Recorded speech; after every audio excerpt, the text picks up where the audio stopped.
Hey, fellow Riblets, it's me, Tom from Target Prime Rib. We're here. I see so many people that are in the chats. Thank you, everybody, for coming on. I'm here right now with the famous, infamous. Um, oh, hold on one second, if I can find it. Sorry about that. I keep on. You know what it is I hate about. I always put YouTube on the side, and it doesn't let me mute it until it's on. Until Mhm. the stream starts. So it's like, which I really don't need to have it on. I think it's just a force of habit, to tell you the truth. I guess I just want to pre-see, but I can actually see that with StreamYard here. So Bob, Robert Angle from Carnivore Talk is my good-hearted guest today, and I'm happy to see you. How you doing, Bob? I'm doing pretty good. I actually went out and worked today and just got back a little bit ago Yeah, I and work today too, so. changed clothes and here I am. So very good. I do the same thing. What I do is actually I go to my video and I pop out the chat and then I close the video. So that way you don't hear the video in the background, but I can still watch the chat in a separate screen. Right. So Yeah, yeah. you kind of learn like techniques and stuff like that, and sometimes they work, sometimes they don't. So, so anybody that's on here, also check out Bob's channel on YouTube and his Facebook, and make sure you push the like button for him and give him some love. All right, and because we're actually streaming on both of our channels today, which is something new that I've never been able to do before, but we're actually doing that today. And um, so today of all days to be here on Valentine's Day. I don't know if you had any plans with your wife or anything like that, but So we're sitting. She's watching TV, so having a lazy day today. So well, I guess when you're married for a while, I guess. that's true. That's true. So we're 25 years. And like probably for the first half of that, we'd rack our brains like, hey, I got to come up with something special this year as a gift, and then we kind of got to this point where we're kind of like, we have like everything we need now. Our kids are grown, and like there's nothing, so then now we just sit down together like, what do we need together, so like a couple years ago, it's like, hey, you know what, we need a new refrigerator. Let's go buy a new refrigerator for the both of us, and that'll be our anniversary gift to each Yeah, other. it's like Real terrible, real cheesy, but it's kind of like we've run out of ideas at this point, so flowers, dinner, and we're good. no, no. Is she carnivore like you, or ketovore or whatever you want? I keep on forgetting what exact diet that you are. Yeah. So I am carnivore 95% of the time. But I have no qualms with cheating with ketovore or cheating with animal based from time to time. Okay. If the mood hits. So I'm, like I said, out of 30 days in a month, I'm probably carnivore every single meal except for maybe 3 of those days. And then Mm. among those days, I might have an apple or some blueberries. I might go out to eat and have a broccoli as my side, or asparagus or something like that. And my personal rule is no grains, no refined sugars. And I certainly uh, try and refrain from as much as possible, but I'm not super strict when it comes to seed oils, So I'm not going to ask a restaurant what they cook in. I don't really care. And so that's the way I am. I call it carnivore centric. So hyper carnivore, 70% or better. I am way better than 70%. That's for sure.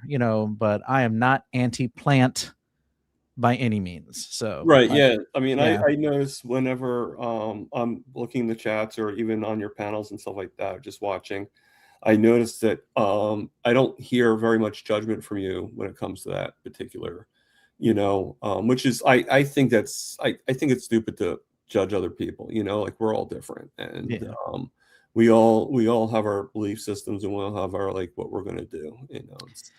Yeah. So Yeah, I'm a student of Dr. Berry, and so yeah, Dr. Berry, has his proper human diet spectrum, where one end of the spectrum is zero carb carnivore, and the other end of the spectrum is up to 100 grams of carbohydrates from all natural whole food sources. right. And where you will thrive best on that spectrum is going to be different based on your personal physiology. And so that pretty much harmonizes with my thinking on it. So I do better more on the carnivore end, so closer to the zero. And so that's where I like to stay.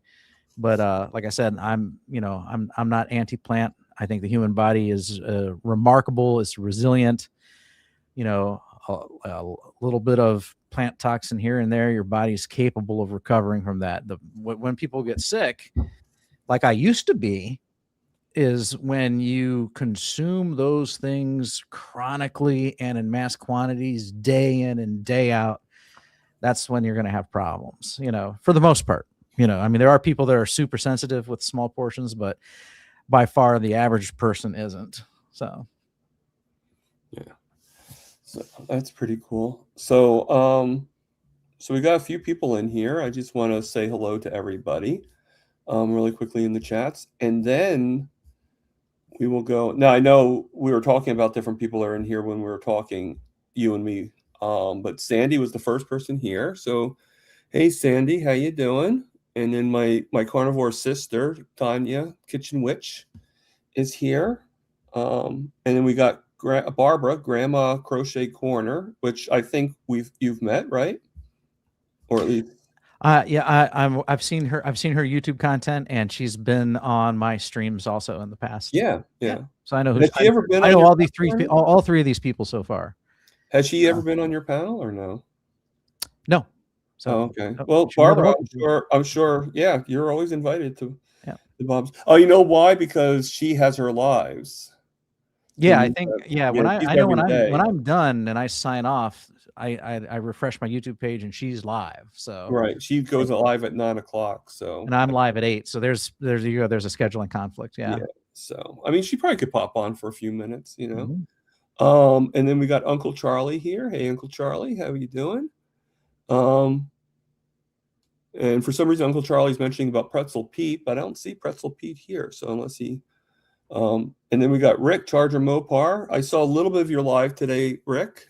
Pretty good. Linda Flanagan is here, and then we got some guy named Carnivore Talk on 2 different platforms, and we got Coach Angela Mullins here, and then we got another one of my moderators. We got Carnivore Jerry. And then we got Smoothie 42 is here. George is here. George, good enough. And then we got Steadfast. Sharon is here. And let me see. I'm just going quickly and just reading the names. Free Thinker is here. Ivy, WeNet is here. Paul, we know Paul, right? Mm-hmm. Paul Salvatera. And he's going to actually be on my channel in April 11th, I believe I have him down for.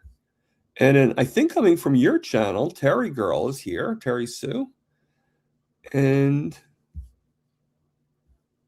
see, Patricia Butler. Got a lot of people here. So you attracted a lot of people there, Bob. Roxanne Friend is here.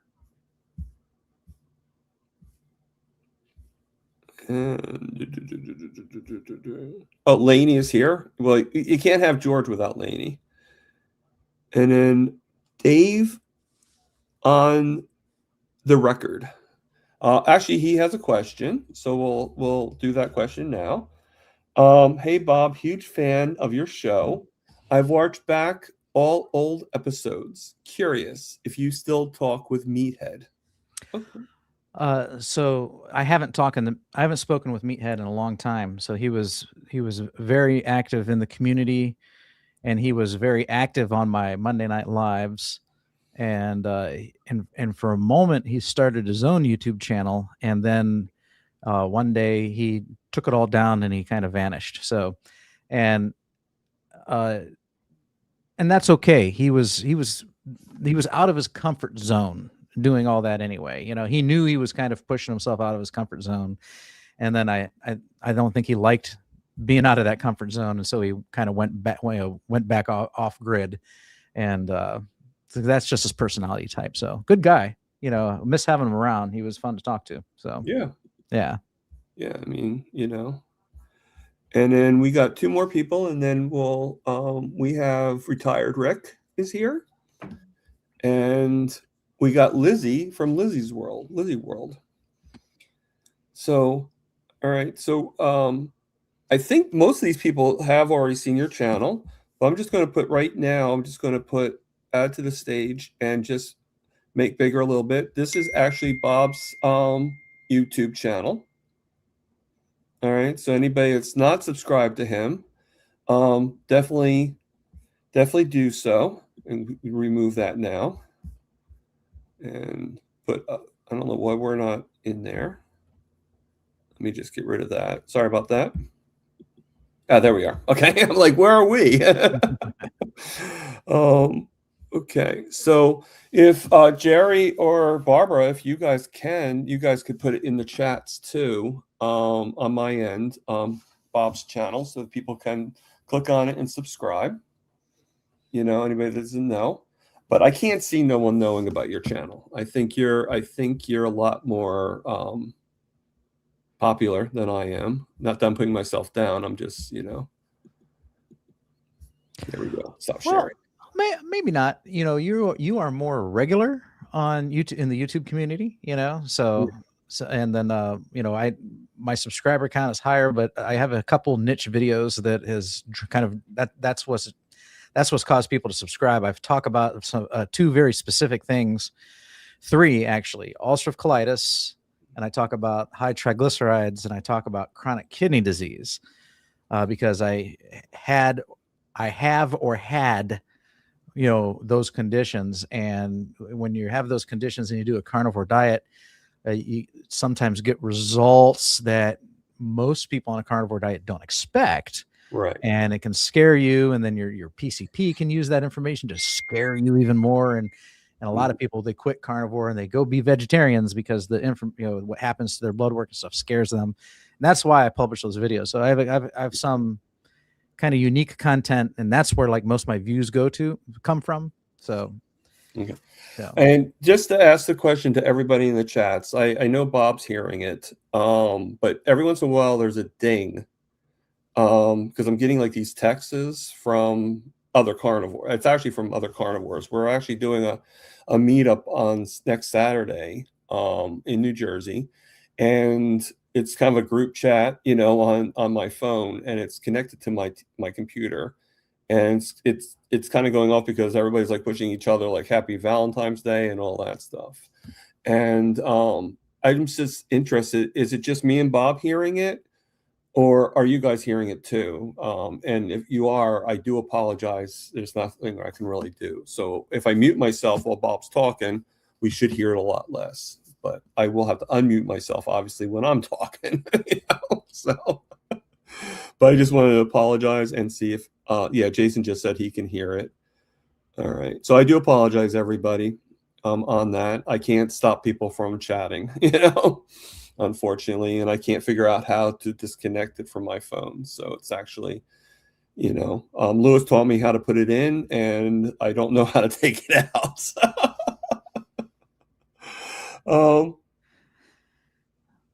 That's okay. You could if it's connected by Tammy just admitted because they keep heartening what they're sending. Okay, so maybe it'll stop now that Tammy herself is like admitting that. Oh. I didn't realize I was doing that to you. And we got somebody, I don't know if this is Mark Zia Hammer. Is that somebody from your channel? Yeah, I guess it is, because coming from your... Yeah, it looks like they're watching on my channel. Good. So that's what we want, right? We kind of want that interaction and that togetherness, because I think what could help you, like what comes from mine can help you, and what comes from yours can help me, That's why we do this. So one way to share the love. Very good. Uncle Charlie's asking if I borrow prime rib from Target. No, that's a long story of how my name came about. Oh, we got two more people that just came. Well, three if you count Tammy. Tammy Golf, which are new. Oh, please, guys. Sorry about that. I gotta hang. If that it's a 732 number, so I don't know who's actually calling me. So if that was you, Tammy, calling me, I'll call you back if you want. I don't know, but I should have her on my thing, so it should come up with her name. But we got Retire Rick Carnivore, which Retire Rick was on here before, but I think he's coming on from his other channel. And then we have Kelly Broken Carnivore is here, which he's been on your channel a few times. Oh yeah, he's on regularly. Yeah. And Juliet Edens is here. So hello, ladies. Hello, everybody. All right. Yeah, I can't mute it. I can't figure out how to do it, Sandy. Don't worry about it. I'm sure it will. So a thought that I had is if it's connected to your computer via Bluetooth, you can get your phone, shut off Bluetooth. That'll sever the connection. Okay. Well, and then when we're done with the interview, you can turn Bluetooth back on, and then the connection should automatically reconnect to the computer. All right. It's going to probably take a couple minutes, but yeah. I mean, like I said, while you're telling your story, I'll mute, and I can do it while you're telling your story. 'Cause don't worry, I'm listening to you. Okay. You know, just because I mute doesn't mean I can't hear. So I'm going to have you start telling a little bit about yourself. I know you said the three things that you like the best about yourself that brought you to carnivore. Maybe not like the best, but that brought you to carnivore the most. And you know, I mean, like what started your journey, and you know, and don't worry about you know, going fast or anything like that. I'm not looking for speed, you know, just tell, you know, like however speed you want to do and however comfortable you want to do. And everything. I usually try to reserve like at least 2 hours.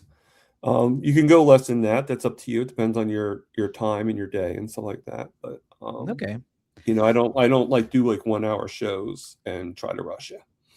So I mean, Gary No Slow took about 3 hours and 23 minutes. So, you know, whatever your thing is, you know, just go at it.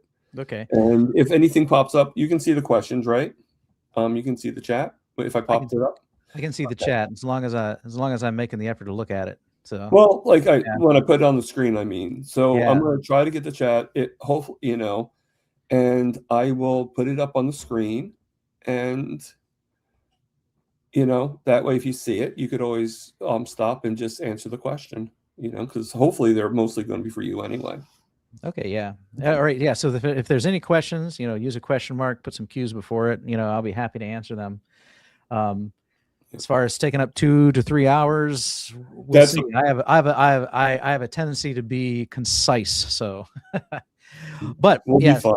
Yeah, that's right. So my name is Robert Angle. I live in Northeast Ohio. I have all my life, and another thing that I've experienced all my life is obesity.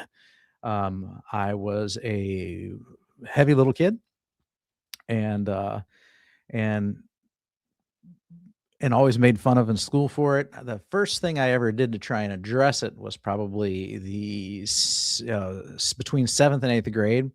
I made a switch from Coca-Cola Classic to Diet Coke. I don't know if you're old enough to remember that there was New Coke and Coca-Cola Classic. So I was a Coca-holic, and would drink that stuff all the time. I hated it, but I forced myself to switch and developed a taste for it. And being a teenager, that actually significant, you know, between, you know, in 7th grade to 8th grade, I had lost a significant amount of weight. And then in my high school years, I was also kind of like had growth spurts, and, you know, it went from my gut kind of shrank as I shot up in height. By the end of my senior year, I was actually looking pretty good. I was attracting girls and things like that. And, but then when I started my adult life, well, I took the easy way out like a lot of people do. So all of a sudden I'm eating fast food all the time because I'm working in fast food. I'm working in restaurants. I'm delivering pizza. And so I have access to all this carbaholic nonsense, and I'm packing on the pounds. And so I got really big again. And then I wanted to do something about it. And my neighbor, I had a neighbor, they a bunch of kayakers. They went to Kent. They were Kent State college students. They lived right next door to me, and one neighbor handed me a book called Dr. Atkins' New Diet Revolution and told me to read it. And so I read Dr. Atkins' book, New Diet Revolution, from cover to cover, and it made sense. And so I started to apply the principles that I had learned in his book. And the induction phase is somewhat carnivore-ish. You're cutting yourself down to 20 carbs or less. And so I was doing that. I started to shed the pounds, and I did really well on it. So I lost a lot of weight, and I was looking good again. But some of the problems with Atkins' plan, and the problems are with me. So I will say there's no problems with Atkins' plan. Okay, I think he's spot on, and I think the things we hear from like Dr. Berry today are a reflection of what he originally wrote. What his company became after he died, that's a whole nother story. But everything in that book is golden.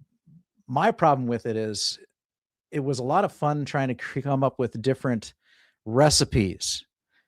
So you're making things from scratch. I had not carnivore. I had low carb keto pancakes. You're trying to make keto version.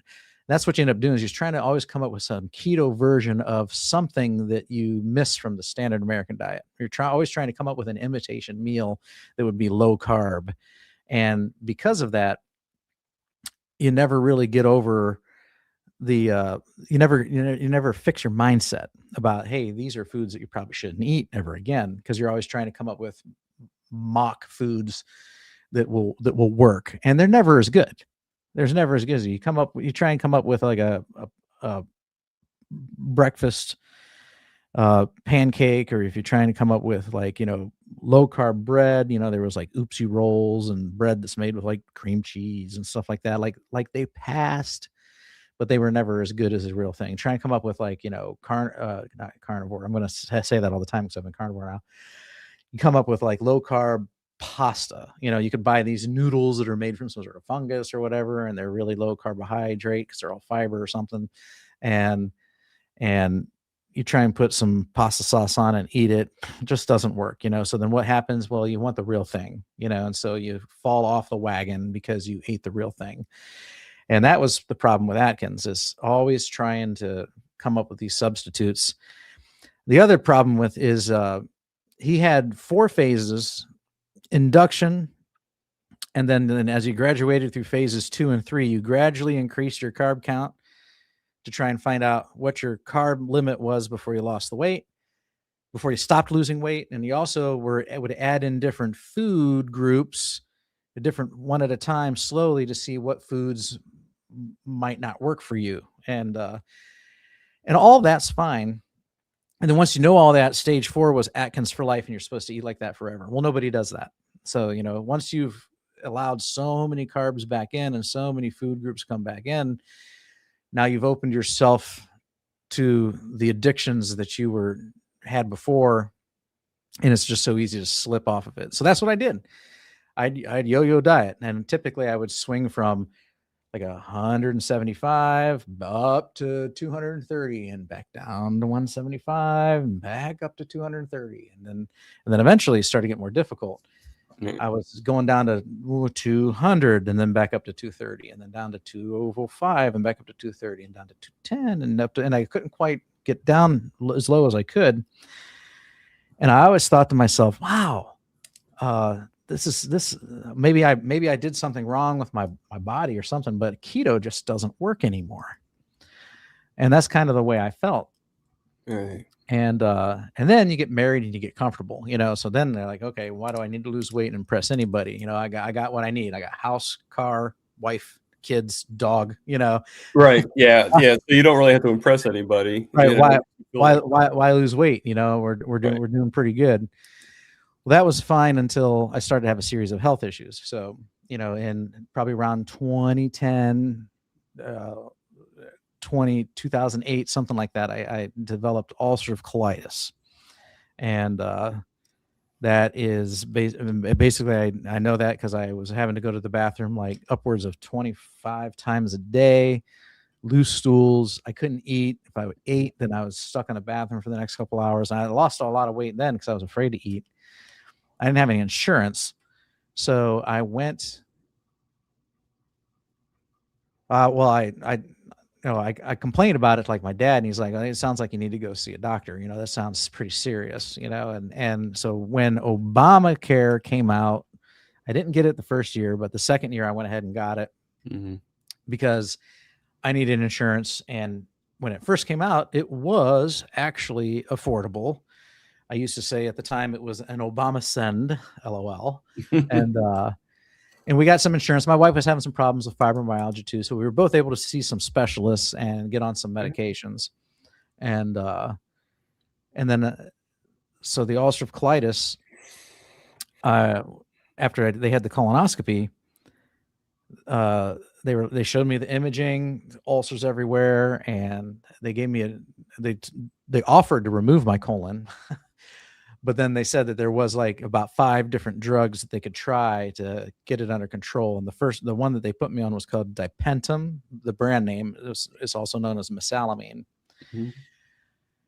And I asked, like, is there any changes I should make to my diet that would help this out? And he said, no. He goes, ulcerative colitis is a autoimmune disease. We don't know what causes it, but we do know it has nothing to do with diet. You can eat whatever you want as long as you take these pills I've prescribed you. And naive as I was then, I trusted that. He's of course we all trusted the things that we were told. Yeah, he's the professional. Right. And so for years, that's how I lived. Every year, and it was an expensive drug that insurance companies didn't like to pay for. So every year was a game of trying to find the insurance company that would cover most of the price of the drug. And I did that up until 2019, and I picked an insurance in the marketplace, and that said on their website they covered the drug. But then when I went to go pick up my prescription in January, they were like, "Oh, that'll be $2,500." And I'm like, "It's usually $150. I'll be back." And I went home and I called the insurance company, and they said, "Oh, we reclassified it from a class 4 to a class 5, which means we still cover it, but only after you've met your out-of-pocket maximum for the year," which is like 14 grand, because the health plans kept getting worse over the decade, and I'm like, well, you guys are never going to buy me one then. And so I had to stop taking it. I couldn't afford that. And then February, March, by about early April, my symptoms have returned because I'm not taking the drug anymore. And I made an appointment with a gastroenterologist, and he was booked out till late August. And that's when I started doing the research about, what could possibly be triggers for ulcerative colitis. And I was in these forums very similar to Carnivore Talk, but they were for IBD, irritable bowel diseases. And I noticed that a lot of people were saying that coffee was a trigger for them. And I was drinking a pot a day. I would wake up at 7 a.m., brew a pot, drink half of it at home, and spend the morning in the bathroom, then put the other half in a thermos and take it and sip on it all day long, because that would kill my hunger pains, because I didn't want to eat food. Right. So you're kind of like drinking your food, basically. If I would eat food, I'd be stuck in the bathroom. So the coffee kind of kept me satiated throughout the day. And then I'd eat something when I get home, and then I'd spend several more hours in the bathroom. And so I'm like, coffee. So I quit coffee, and it was in July of 2019, and my symptoms improved tremendously. I still had issues, but I was not confined to the toilet like I had been previously. So I was like, wow. So then I'm like, okay, diet does have something to do with it. Now I'm trying to eliminate other things. Let me try and eliminate the Smucker's sugar-free jelly because that's chemicals. Let me try and eliminate this. And that, every week I'd try and eliminate something else. Let's stop eating hot peppers and hot sauce and see if I can't find something to improve it. This same year, my doctor asked me to do some labs, and I went and got the labs done. And then he calls me up and he says, you need to go get the labs done again. They may have made a mistake. There's something looks bad with your kidneys, and we want you to rerun the tests. So I reran the tests, and it came back just as bad or even slightly worse. And he said, you need to see a nephrologist right away. And so again, it's 2019. I see the nephrologist. I get an ultrasound of my kidneys, and he classifies me as late stage 4 severe chronic kidney disease. And in talking to the nephrologist, he says, you're spilling a lot of protein, so I want you to eat more protein. And I said, okay. And I also said that the next time I see you, I'm gonna be 50 pounds lighter, and they're like, okay, we'll see. Everybody says that. Right. I'm sure they hear it all the time. Yeah. Right. Yeah. And then so I went back to my PCP, and we talked about what the nephrologist said, and I said the same thing to my PCP, like I'll be back in 6 months, and I'm going to weigh as much as my son. And he kind of laughed, and he goes, the only way you're going to pull that off is if you eliminate every single carbohydrate. And I was like, that's exactly what I'm going to do. And so I went on keto, and gradually started losing weight. And then I thought at the time I broke a toe in like 2021. I went from 230 down to like 190 something. And then I had a gout attack. But I was eating keto, and I didn't do the zero carb thing. And it was still a plant heavy keto, and it was still dirty keto. So I was still eating the keto bread, Right. keto tortillas, keto Quest chips, and Right. Like it said keto, so it must have been good. if it's keto, it must be good. And my results were meh. And but then after that, I think now it's a gout. At the time, I thought I broke my toe, and that kind of like I lost my motivation because I couldn't exercise anymore, and the weight came back. And then and during that time I was doing that keto, though my kidney numbers were improving. And then they started to go the wrong way. They started getting worse again.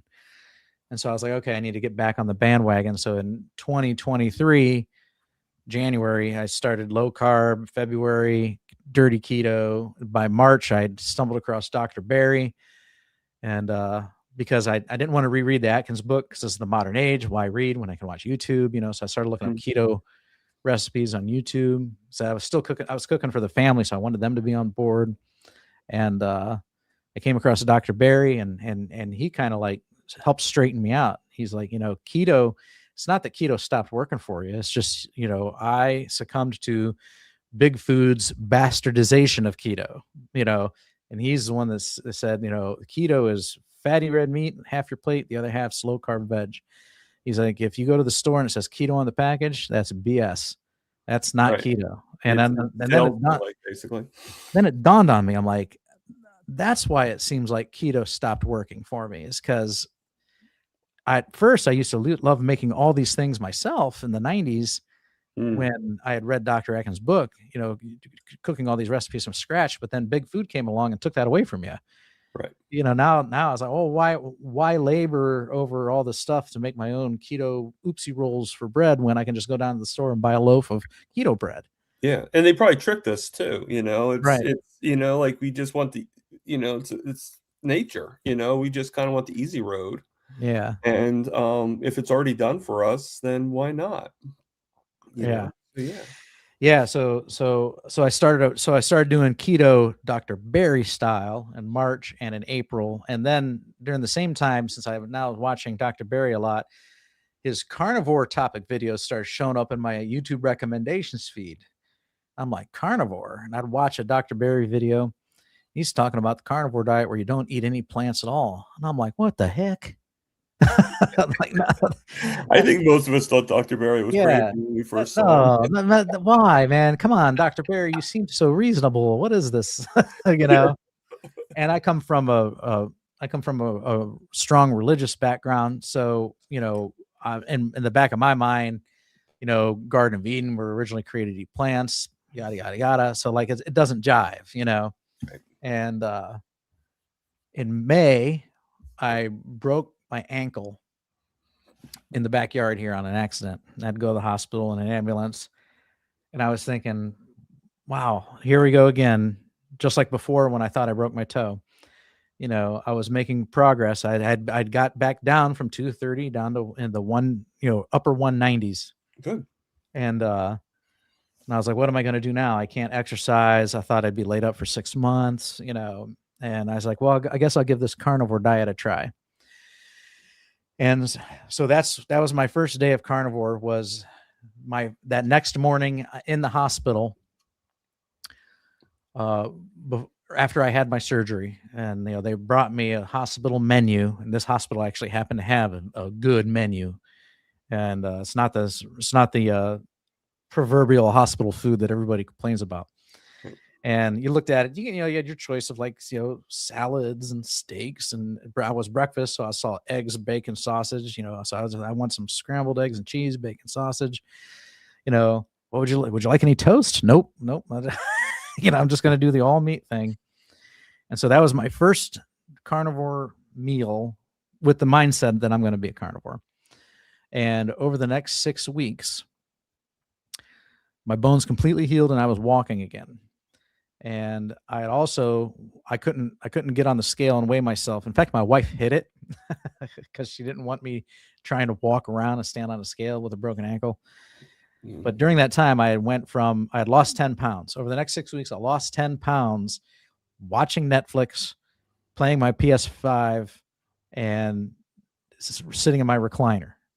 So I was literally doing nothing. Which No blows you away exercise. a little bit, right? No exercise. I just switched to a carnivore diet, and the next 10 pounds melted off like it was nothing. And I was like, man, I'm sold. And then I go to the doctor to checks on my ankle, and it was just supposed to be a progress check. He x-rays it, and he goes, wow, you healed super fast. He goes, you can try walking anytime now. He goes, it'll probably take you 30 days to learn to walk again. You know, just start with some crutches and gradually transfer less weight from the crutch back to your leg. And so I was back walking again in 3 days, you know. So, and then I was just like, I was blown away. So then that's when I was sold. But also during that 6 weeks that I was carnivore, I watched my blood pressure come down because it used to be really high, even with the meds. But then I watched it come down to normal range, still with the meds though. But you know, nothing. You know, it was a struggle to keep my blood pressure somewhat reasonable. All of a sudden, it's normal now, and so I'm sold. I'm converted, and I go on the internet to look for more carnivore information. Now, one of my hobbies is web hosting and creating communities. Okay. And so I have a few communities that I either own or moderate or administer. And I started to look for a community for carnivore. And I found 2, and they were dead. So there was one called Carnivore Town. Someone set it up, carnivoretown.com. Someone set it up, and the owner was the only member. You know, you create a bunch of forums, and they all had 0 posts, and you could tell it was neglected. And then there was another one called carnivoreforum.org or something like that. And there was a previous YouTuber in the carnivore community named, I think it was Joey Waltz or something. I don't know. He was a young kid. It was his forum, but then he also kind of slipped off the ladder. He went primal. He was getting into this all like raw meat kind of thing. He was telling all the other carnivores that they were wrong. He was stupid enough to get on Bart K's channel and to Bart K, and Bart K absolutely roasted him. And and then he left the community. And next thing you know, he was uploading YouTube videos about how much fruit he's enjoying. He was like in some tropical place eating all kinds of fruit and other junk, and he was completely out of the carnivore thing. So he had abandoned his community, and so it died. And so that's when I was like, okay, well, I'm going to try and start one. So I registered the name carnivoretalk.com, used the software that I'm very familiar with, and I started trying to build a community. So that's how that started. And then since then, I've found, like, there's some Facebook communities, there's some Reddit communities that are pretty popular, but there was no dedicated domain name, that was specific, or website specifically tailored towards carnivore. That's why I did that. And then and I wanted to get the word out, that's just it. So then after some time, I get down to my goal weight, and I go have my blood drawn. My PCP wants me to get a CMP and a lipid panel, and my lipid panel shows my HDL at 16 and my triglycerides at 1,800. They had gone way up. I typically had triglycerides in the 700s for as long as I remember. All right. And so all of a sudden they were 1,800. And he flips out. I'm flipping out because the carnivore doctors, they tell you that your triglyceride to HDL ratio is a better predictor of cardiovascular disease and heart attacks. And it should be 2 to 1 or less, so if you have 100 triglycerides and 50 HDL, that's 2 to 1. That's good. And I'm 1,800 to 16. I'm like, I should be dead. Well, at least that's what I'm thinking. Like, oh my God, I'm gonna have a heart attack, even according to the carnivore doctors. And so I talked to a few. I talked to Dr. Barry. I talked to Dr. Kiltz. And one of the recommendations was to, I think it was lower the protein and up the fat, try and change your macros a little bit. Mm-hmm. And so I did that. And 2 weeks later, I tested again, and my triglycerides went to 2,000.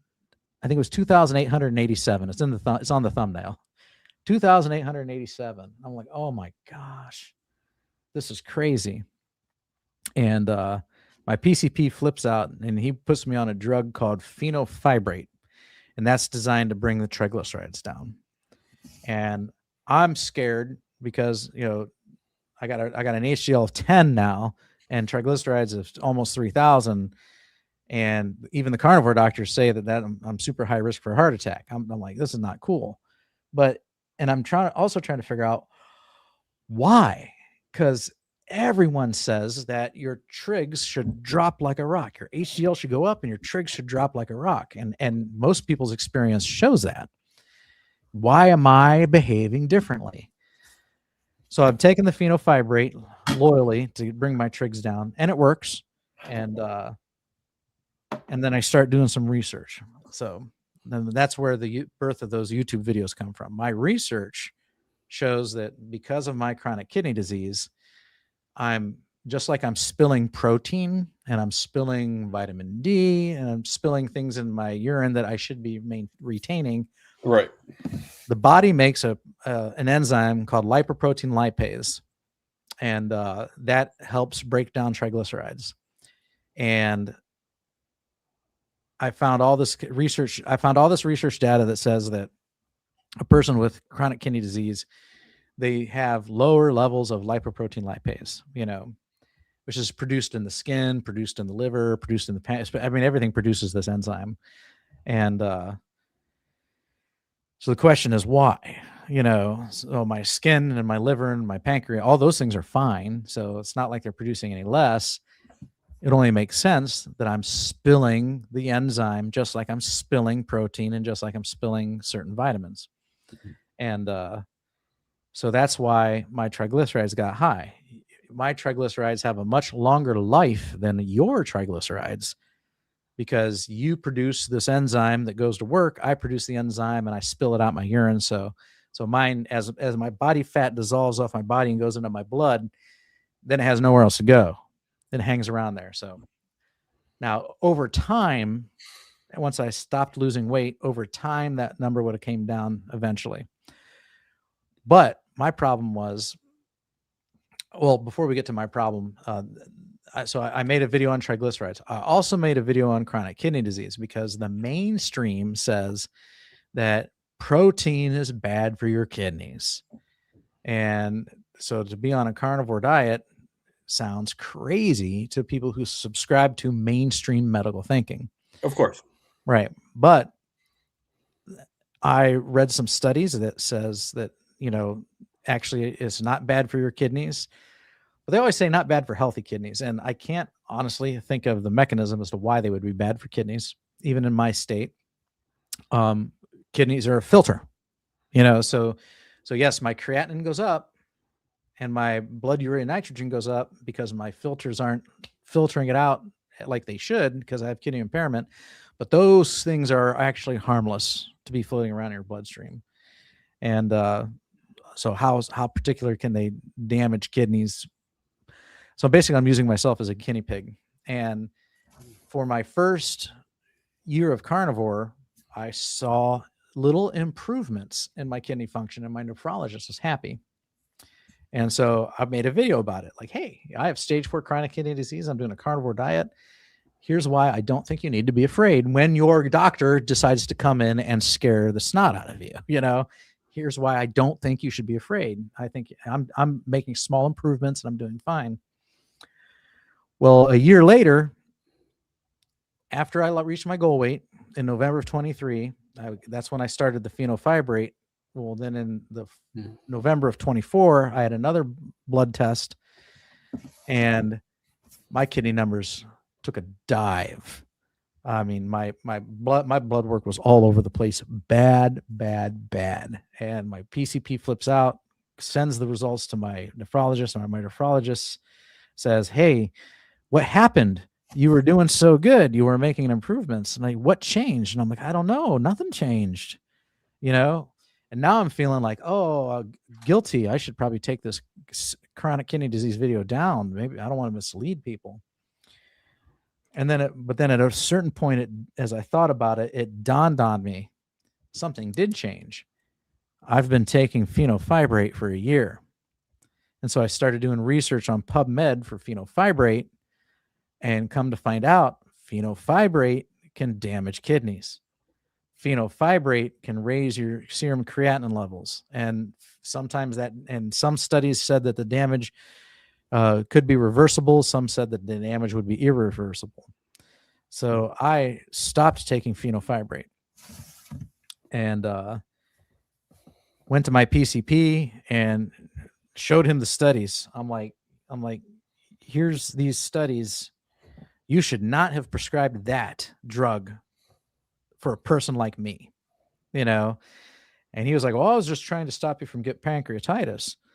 And I'm like, I understand that, but you look up all this data on phenofibrate. It's even on Wikipedia of all things. You don't even have to dig deep. It's on Wikipedia. Don't give phenofibrate to someone with kidney disease. It's bad for them. Yeah. Right. So unfortunately, my kidneys took a dive for the worse. Now I've been off phenofibrate since November of 24.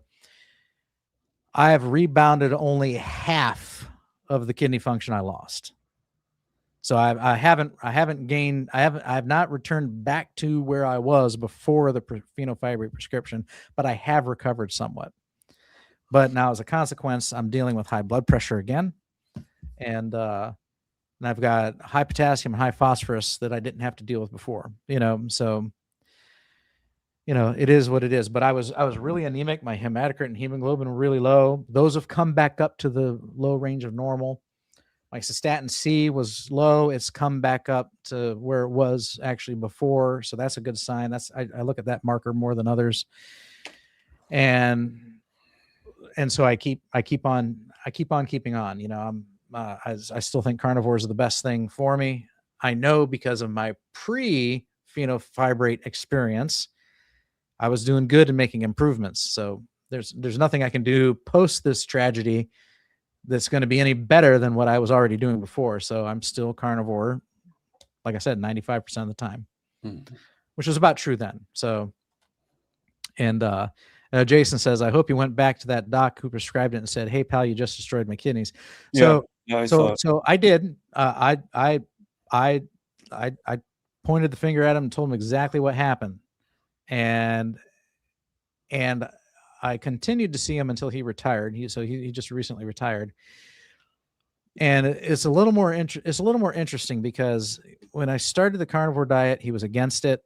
He said you needed to eat, vegetables and chicken, or or oats, and then when I had bad blood work, in his mind, it was confirming what he already thought he believed. Right. He thought it was the carnivore diet doing it to He you. thought it was the carnivore diet doing it. And I'm like, it's just not possible. I talked to thousands of people on the carnivore diet whose markers improve. Something else is going on here. It was my kidneys. And he was flipping out about this marker, that marker, triglycerides, LDL. But after that, after he was made to realize that his prescription for phenofibrate is what screwed me up, all of a sudden he became super cool and cooperative. Because we used to argue, we used to butt heads and argue, and then now he's just like, he's really cool. He's really calm. He'll suggest a med, like he suggested a statin. I'm like, nope, not doing it. I can look up half of those. You shouldn't give to someone with kidney disease either. So, right. Well, statins are just, yeah. And so, but he's gone now, and I'm in the market for a new doctor. So, okay. Yeah. So that was the point of creating the website. That was the point of making those videos specifically. And on a good note, my third issue is the ulcerative colitis. So things improved vastly when I quit coffee. And then things improved vastly even more when I started carnivore, because you go from going to the bathroom kind of regularly, daily, maybe multiple times a day, because you think that's normal. Mm-hmm. And then all of a sudden you're going once a week, twice a week, right. And at first you're like, ooh, something's wrong. And you're like, I'm constipated, or, you because you just feel like something's wrong, because that's not what you're used to. Right. Now I realize that's my new normal. Mm-hmm. And I love it. I love it. I go to work with people that, at the same time every day, hour after eating lunch, they got to go to the bathroom and sit down. And I'm like, okay, that porta potty's cold outside. It's 0 degrees. I ain't sitting on that. I don't have to, because, right. I'm only going to, even if it wasn't go cold, you really want to sit on that thing. And and so the flies don't even want to be there alone. And then in the, I think it was the autumn or August of 2024. Yeah, because it's been a while since I made that video. I had a colonoscopy. So since 2019, I've had a couple colonoscopies, probably 3. They want me to get them every 2-3 years, because since I had ulcerative colitis, they consider me high risk for colon cancer. So even after quitting the coffee, I would still test positive when they do a biopsy. Cut a little piece of your colon, they go look at it under a microscope. I'd still test positive for ulcerative colitis. But in November of 24, after being on the carnivore diet for a year and a half, I had a colonoscopy. They did the biopsy, and it came back negative for ulcerative colitis. So my major proud moment, my victory, is that I have literally cured, because I've got the medical documentation to prove it. I have cured what modern medicine says is an incurable autoimmune disease. And I cured it with diet, which also modern medical says has nothing to do with diet. So I'm delighted. That's my good news. I've cured ulcerative colitis thanks to the carnivore diet. So. Something worth celebrating, definitely. Mm-hmm. A few things are coming into my head. Sometimes I things pop in. It's kind of scary sometimes, but I know you didn't have you had ulcerative colitis. Colitis. Yeah. Okay. My mom's friend, that she was kind of an aunt to me. She actually had, I forget the thing that she had, but she had a colostomy bag. Mhm. So it's like sort of like Kent Carnivore, Yeah.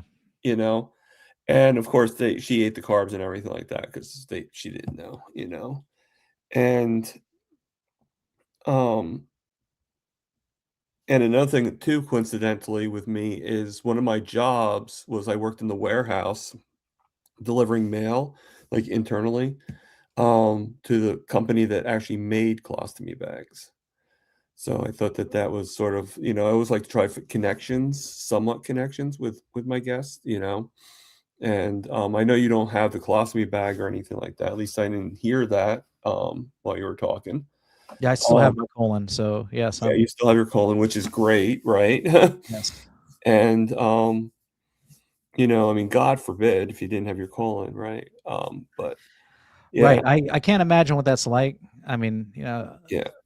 like Kent Carnivore, I'm sure if he would love to have learned know what he knows now back then before he had it removed. He Well, could. I mean, what's fascinating about Ken Carnivore is the one thing that he has told on his channel is about how whenever he has carbs, you see the waste of the carbs, like Right. the plant material.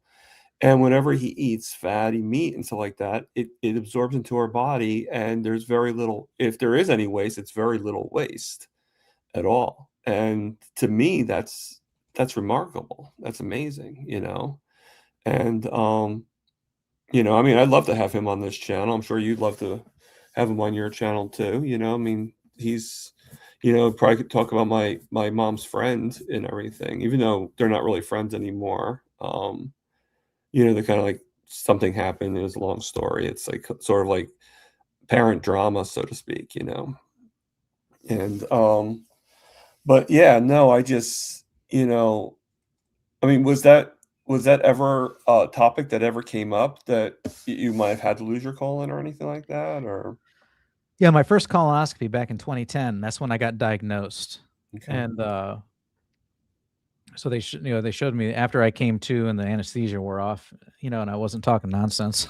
The doctor comes in and he shows me the report, and he's got printed out pictures of my colon, and he says your colon looks like shit expletive, and he says that it's ulcer. interesting term of words, but Right. okay. He says, I've got what's called ulcerative colitis, and he said there's a variety of things that we can do, and he said there's basically 5 drugs. The first couple are, like dipentam and mesalamine is basically like an aspirin for your gut, you Okay. know. And I think it is an NSAID, which is bad for kidneys to take all the time, by the way. You can kill your kidneys with ibuprofen if you take it all the time. Mhm. Uh, and then he said that there was also several steroids or immunosuppressants, that you could take. So basically, we started with the basics, and then the drugs got more. He says oftentimes what happens is the drugs will work for a couple of years, and then they'll stop working for you, and then we got to try another drug, and then that'll work for a while, and then that'll stop working. We got to move on to another drug, and then after you've exhausted the 5 common drugs to treat ulcerative colitis, and none of them work for you anymore, then you got to get your colon taken out. And he goes, we could just take it out now and be done with it. And I'm like, what? And Yeah. he's like, some people, they're anti-medicine. They don't want to deal with it. They don't want to deal with the drugs. And they say, I diagnosed with ulcerative colitis. And they're like, can you just go ahead and remove the colon? And I said, what would that be like? And he said, well, we give you either, I can't remember the name of the procedure, but they'll give you either a colostomy bag. There'll be a hole in your gut. You have to wear a bag that would catch your waist, Mhm. or there's another surgery where they can connect the end after they remove the large colon. They can connect the small intestine to your rectum, but then you Right. have to take another drug to help thicken your stool, because that's your large colon is what extracts all the moisture back out of it, and then you drop something relatively solid, and I wouldn't have that function anymore with the large colon, and I'm just like, well, you know, major surgery sounds terrible, and so does pooping in a bag coming out the side of my stomach. So I'll be happy to take your drugs.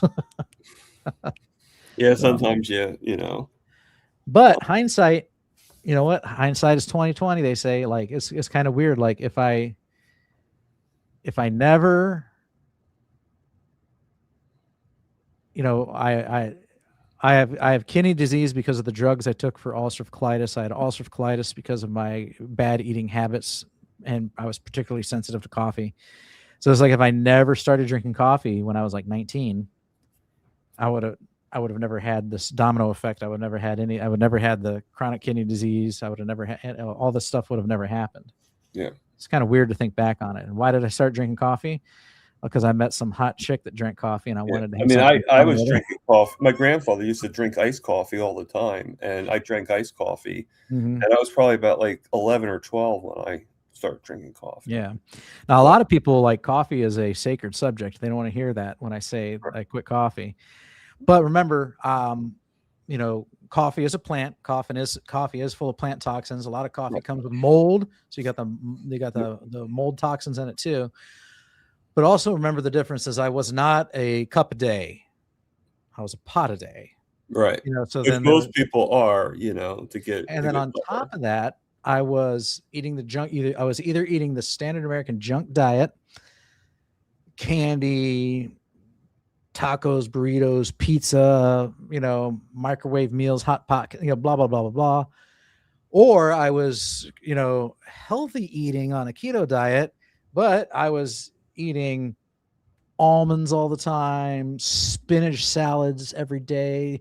Sometimes twice a day, I'd have another salad for dinner and, you Mm. know, pile on the seed oils or whatever. And so, you know, it's like, even when I thought I was eating healthy, I wasn't eating healthy. So you know, a lot of those toxins found in coffee are toxins found in those other vegetables too. So I was really, really overloading. Somehow it's a miracle that I've never had a calcium oxalate stone, a kidney stone, you know, with all the oxalates I was eating. So I was eating so many oxalates, you should just tattoo it across my forehead. Oxalate, you know. Yeah. I always make the joke like, why are oxes always late? You know, because oxalates. Oxalate. Yeah, obviously I'm kind of corny, so you know, I think we all know that by now. Um, so yeah, so I actually I've been trying with my doctors for years to get a colonoscopy, but I keep on getting. I guess I have like the worst luck. Like most people can just be like, "Hey, I'm on colonoscopy." They write the script and they do the work, you know. But my doctors keep on like, "Well, we want to check your heart, see if you can take the anesthesia." And the last doctor I said to him, I said, "Well, you do realize I've had like 8 operations already, and all of them I passed the anesthesia, so I think I'll be okay." You know, but they still want to go through all this stuff, and you know, just all these excuses that keep on coming up. You know, so you know, but the way I look at it is like, okay, if I'm meant to have it, then God will make it where it's going to come out, and I'll have it. You know, so I'm sure someday it will happen. Um, but I just, you know, that's just an observation, so to speak. But I see a couple comments that mentioned that you know, the Atkins had the principles right, but what became of his company after he died is a whole other story. oh yeah, Yeah, and that's what happened is he died, and I think his family sold his namesake, then his company to another big food company bought it, hmm and that's the company that started they tried to turn it into almost like a hybrid between Slim Fast and Weight Watchers. You know, so all of a sudden they had Atkins pre-made dinners, they had Atkins shakes, they had Atkins bars, and I think Atkins would have been rolling in his grave. I don't think he would have approved of any of that. yeah.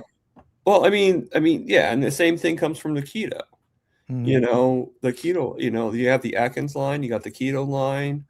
You know, and you know, it's all to make money. It's all to just advertise and stuff like that. You know. Right. And that's, you know, then that's interesting because carnivore, when you promote carnivore, there's really nobody making money. And I get accused of that all the time when I'm participating in different communities, you know, like, oh, you're trying to peddle something, you're trying to sell something. And I'm like, I don't have a product to sell. I'm Yeah. not selling a supplement. I'm not selling a vitamin. I'm just telling you to go down to your local rancher and buy some real food. You know, and so something that we get accused of a lot is oh, these carnivore influencers are just trying to sell you something. Sell you what? Yeah. I I don't have mean, any products. I absolutely agree with that. 180,000%. Um, but I mean, I still, even though I agree with that though, like Dr. Barry, Dr. Kilch, you, me, we're not trying to sell anything. We're just advocating for how it helped us out. And we're just kind of like, I don't like to call us influencers. I'd rather call us inspirationalists because what I'm just trying to do is inspire you through my healing. And I'm sure the same thing with you. We're just trying to inspire other people to just to think in a different direction, just to try it at the very least. But I can't help but like just like keto, just like Dr. Atkins, just like all these other things that there obviously was somebody, some big business that used the name, that used the program and figured out a way to put it into that direction. So I'm sure there's going to be somebody out there that's going to try to sell something from carnivore. But right now, I think that we are pretty humble and we are pretty honest, for the most part. It's just, I think that we should keep our eyes open and just make sure, hey, if something comes up somebody goes into the grocery stores and has the name carnivore on it, like let's double check that and see if it really is. I thought it'd be cool to start a restaurant and call it Chef Carnivore. That'd be cool. Have a restaurant chain that's just, and of course it would serve other things too, but it would, by the name, carnivores would be like, that's where you want to eat. So kind of like Texas State Brazil, you're going to go there and get the hookup when it comes Yeah. to the meat. And I think anything like that, it won't really be because of meat, because meat's still going to be meat, and everything. And yeah, there's different fine points of meat, but the meat keeps us honest and stuff like that. And so the eggs and even most of the cheeses. But I think what they might start producing is like oopsie cake Mm-hmm. and making it in a way that's not great and just saying, hey, it's oopsie cake carnivore. And then, because just like before, we were talking about how, we were like attracted to all these keto foods because it was easier to do. I wouldn't doubt if somebody tries to do Oh something, yeah, you know, I think that's going to happen with the new food pyramid or food funnel, Mhm. if you want to, because it's actually shaped like that, Yeah, and it says eat real food at the top. So if that actually starts to impact, the bottom line of big food, what are they going to do to try and propagandize it and get you to come back? They're going to come up with these products and they're going to market it right, contains real food, you know. So right. food pyramid friendly, Exactly. and it'll be a lie, just like the keto stuff was a lie. And I'm sure that we'll all, like not we'll probably not be tricked because we're kind of aware Mm-hmm. already, even before it's happening. But yeah, I mean, I'm sure there's going to be people out there that's like, oh, I thought of doing keto, and I'll just do it this way because it's so much easier to just, buy some of the products and hey, I'm not cheating if I do. Yeah. Tammy's got a good comment there. It's still on the screen. Coaching is what they're selling. And so yeah, so that's accurate. And that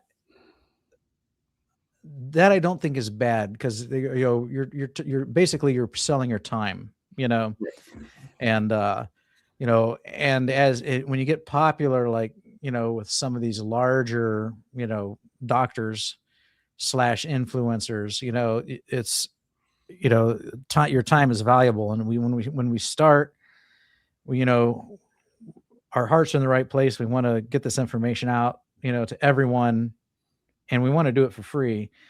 But when people start requesting you bits of your time and you're getting thousands of requests, that's kind of what happens is, okay, so now you're going to start coaching where if you really want my time that badly, you got to ante up. So I don't really see anything wrong in that. No. Um, I'm just not there yet. So like, everything I do is free. In fact, everything costs me money. If I was to keep records of any of this, I'm in the hole. you know, Right, right. I pay for StreamYard every month. That's expensive. What I pay for StreamYard dwarfs what I might make in YouTube ads or anything else. But I don't mind it. Same thing with a website. I host it my own website. I have to pay for the license annually for that software. For me, it's all a labor of love, and I've got the spare money that I don't mind paying it, because I think the rewards of having a community and talking to individuals like this, that's for me, that's worth it, and it's my way of giving to other people, Well, I mean, if I'm not mistaken, you just like me, we're both certified from Kiltz's coaching course, correct? I didn't complete it. I got to You go back.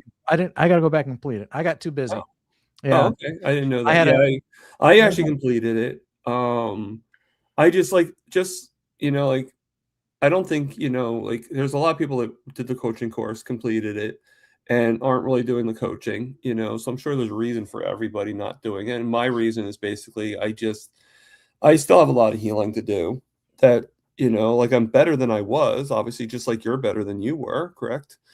But I feel like there's a certain thing I want to accomplish in my healing that I just feel that I just don't think I should be a coach until until that gets solved. I need to focus on me more than, and it sounds selfish, but in my journey, if I inspire people, then great. I don't really need to coach a person to inspire them, I took the coaching course, and I will go back and complete the coaching course eventually. So what happened was, I started taking the course, and then my real life business, the real bread and butter, I'm in construction. I own a construction company here in Northeast Ohio.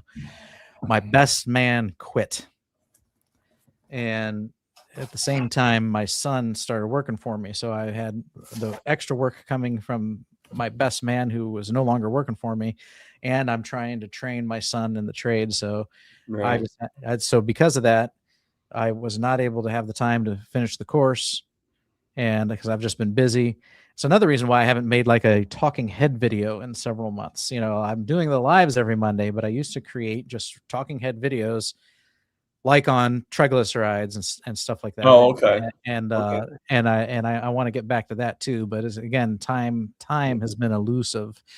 And so, that's. And just to prove, there's my certificate right there. Well, my reason for wanting to take this is so one, it was cheap, and two, although I did apply for Dr. Barry's the first round and I didn't get selected. I would never be able to pay Dr. Barry's. When I found out how much that was, I was like, yeah, no offense, Dr. Barry's wonderful, but yeah. Well, it's still cheaper than like the Primal Health coaching and that's what everybody used to take was the Primal Health. Right. Yeah, that's true. That's like $5,000.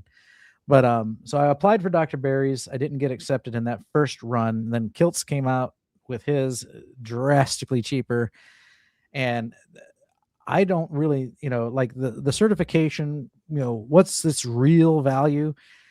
Well, I guess that depends on what you make of it, mark of it afterwards. But what I wanted to do was just by having it, the people that I talk to in real life, like I get together at open mic night with some family and, they're scoffing at me because I'm not wolfing down pizza. I got them. I had them made me a couple burger. They all know that I'm on this carnivore diet, and they've watched me lose a ton of weight. But they all still think that I'm crazy and I'm gonna die. And so even though they've seen all the improvements, I try and talk to them about it, and they jokingly say like, "Oh, what are you? Are you Doctor? What are you now, Dr. Bob?" Yes. Like, well, like I spent the last like 3 years like reading all kinds of studies on PubMed and stuff like that. No, I'm not a doctor, but I know what I'm talking about. Yeah, you're Dr. Bob. Right. Well, like, so if I could say with legitimacy, I'm a certified health coach, right? Maybe that would shut some of them up, Yeah. Maybe that would make them listen a little more. Like, oh, what are you, a doctor? No, I'm not a doctor. I'm a certified health coach. I have gone to class graduated, taken the training. Yeah. Well, I Like, oh, mean, I think okay. I think the reason why I did it was for many reasons. One, to help inspire, to help people that may want my help, but also two, to show some people, because there are a lot of people out there that like act like you don't know anything. Mm-hmm. And it's not that I don't know anything. It's just like kind of like I listen more. I don't like try to show off what I know and stuff like that. But this is a little frustrating. So I thought maybe if I get certified, maybe that would just tell people that I'm not as naive as people think I am. Yeah. But and you don't really know if people think you're naive. It's just the way they come off. But yeah, I mean, I and I think it's just something good to have. But one of the reasons why I'm not a coach really too is because of, like when they did the I don't know if you had that part, if you learned that part before you left or anything like that, but when they were having you like do like for the LLC, you have to do a business and you have to get yourself insured and you have to get yourself protected. I was like, okay, that's a lot. I just wanted to be able to get a coaching certificate and be able to help people whenever they wanted it and have some kind of certification. I wasn't Mm-hmm. looking to make a business out of it. And that was like far from my thought process, to be honest with you. And so maybe down the road, that's where I'll go. But right now, I just want to do what makes my life feel better. It's Mm-hmm. kind of why I'm doing the drawings now. I'm going to be started the other day and I'm going to start doing lives where I draw and, like while we're talking on the lives and stuff. And, you know, and everything. And my interviews, like I'm doing right now, they're sort of my inspiration. All you, like you, everybody. That's why I'm always so big on like I want you to come. I'd love to have that person on and stuff like that, because it sounds annoying to me too. But I just want to make sure that the interviews keep going and Mm-hmm. everything. So you just kind of, just like you do your lives every Monday with a panel. I feel better doing interviews. I feel Mm-hmm. better doing, these things. And so far we've been on for an hour and 16 minutes. We can still keep going, but it's totally up to you. Um, you know, Let's see um, here. let's see if anybody has any questions. I haven't seen anything, and I think Barbara is still here, so she didn't say anything to me, but This is an early question where I think it was Grandma Crochet Corner asked what was my inspiration when I yeah, started. I had that. Yeah, I had that put up, but then I thought to myself, I'm like, you know what? You're sort of going to be telling that probably. Yeah. Yeah. So it was made the long version was what I just got done saying in my story. The short version was I was getting old, fat, overweight with several diseases. I felt like I was falling apart. I just turned 50. So in my early 40s through my mid 40s, I felt like the Grim Reaper was behind me, Right. always following me around. So, and I didn't like that. I had like issues with falling asleep behind the wheel. I had obviously the kidney disease and ulcerative colitis. I had aches and pains. I was obtuse, with my weight, and it was kind of weird. I'd go to my congregation meetings, and people would be like, how old are you, or you're not getting any younger, or something like that. And I can remember saying like or how do you like, how's your 40s so far? And it's like, I don't like it. I can actually feel sin's effect on my body. I can feel sin and death flowing through my veins, whereas in my teens, 20s, and 30s, I couldn't. That's the way I would describe my situation. And but then now that I've been on the carnivore diet, or a very carnivore centric diet, for the most part, I don't feel that way anymore. I feel better at 50 than I did at in my early 40s. Hmm. So probably even better than my late 30s. I probably feel like I'm in my early 30s again. Easy. And the guy who quit for me, he was working for me and he's 35, and he was like, this, this, I don't know how much longer my body can do this. And I'm like, dude, I'm 50 and I really feel like I could keep doing this indefinitely. I mean, I know that's not realistic.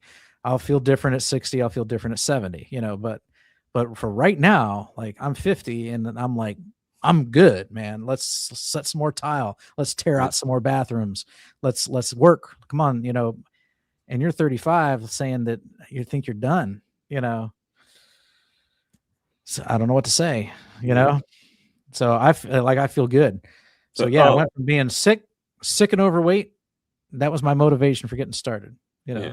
wanting to live. That's I don't want to die. That was my motivation for starting the carnivore diet.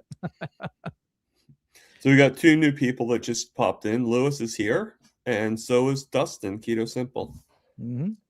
Um, so, yeah, I mean, I'll tell you mine first, and like obviously you said you watched Dr. Barry and everything, but the person that actually triggered the thought of carnivore making sense to me to help with my diabetes was Sarah Hallberg. I saw a TED talk with her, and when she said about fats, what fats do and what carbs do and stuff like that, it just made me, and then I thought, like, well, obviously if fats help with lowering blood sugar and insulin resistance and carbs raise it, then the logical choice would be to have a diet that's no carbs, correct? And so that was like the trigger. But then I also Dr. Barry, I saw Bella, and my first person I ever watched, another person. I watched a few people, but we did keto at first, and saw like people like Keto Connect, Bob Briggs, pants make my butter makes my pants fall down or fall off. All these people. Who was that first person that you saw that, unless it was Dr. Barry, I don't know, but who was that first person you saw that you witnessed and that said something that was like that just triggered that seed in you? Oh, well, yeah. So, like I said, Dr. Barry was my first introduction to carnivore because I was looking for keto recipes and I'd come up with his keto videos. Okay. And that brought that, and what he said, I was like, oh, you know what? Yeah, that's kind of what Atkins said in his book. That makes sense. That's what I was compared to because that was my first success with dieting, and then I started seeing these videos about carnivore and I was like, oh, that's kind of crazy, but I'd watch them and as Dr. Barry explained carnivore, I'm like, well, it makes sense. What he's saying makes sense. And then I started watching some other carnivore influencers too. So I eventually stumbled across Dr. Chafee, Dr. Baker, Dr. Kiltz, Steak and Butter Gal. Watched a couple of her videos. Mhm. Nutrition with Judy. I actually liked her. She's also one that's very logical, makes sense. Yeah, no, I've seen her a He's few. not, although he's not, I came across Dr. Bart K, eventually. Barry introduced me to Dr. K. Is Dr. Barkay is he a doctor? I didn't know he was a doctor. No, he's a doctor, not as in a medical doctor. Oh, like more like a I think doctor. he's a Okay. doctor, and he's got a PhD, but it's Okay. in something else. And then yeah, I don't, he calls himself Professor Bart K. Is what he calls himself. Yeah. Okay. Yeah. Yeah. And then oh, I was also introduced to Paul Saladino. Okay, which he's not popular anymore in the carnivore community, but I think the guy's solid gold. He wrote one of the most incredible books.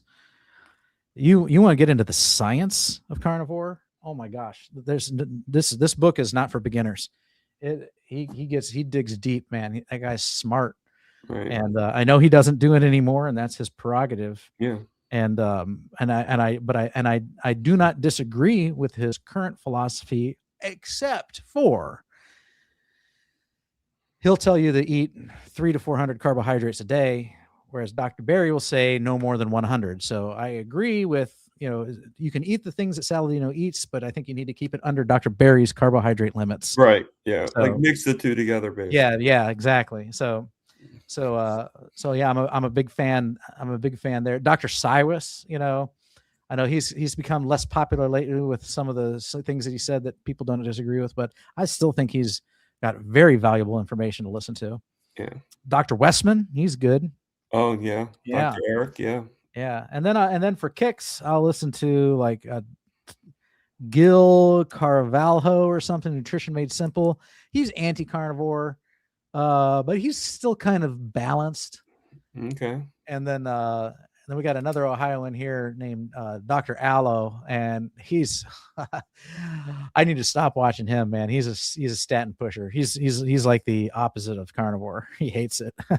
But he pops up in my feed once in a while, so I'll start watching it. And then I guess sometimes it's good to watch these opposites just to kind of see where they're at. Yeah. Like Dr. Ids, like Dr. Ids, he's actually very sensible in most of his content, but then he's very opposed to carnivore, and things like that. But if he's not on the carnivore subject, what he says is pretty balanced. So how do you feel about Abe?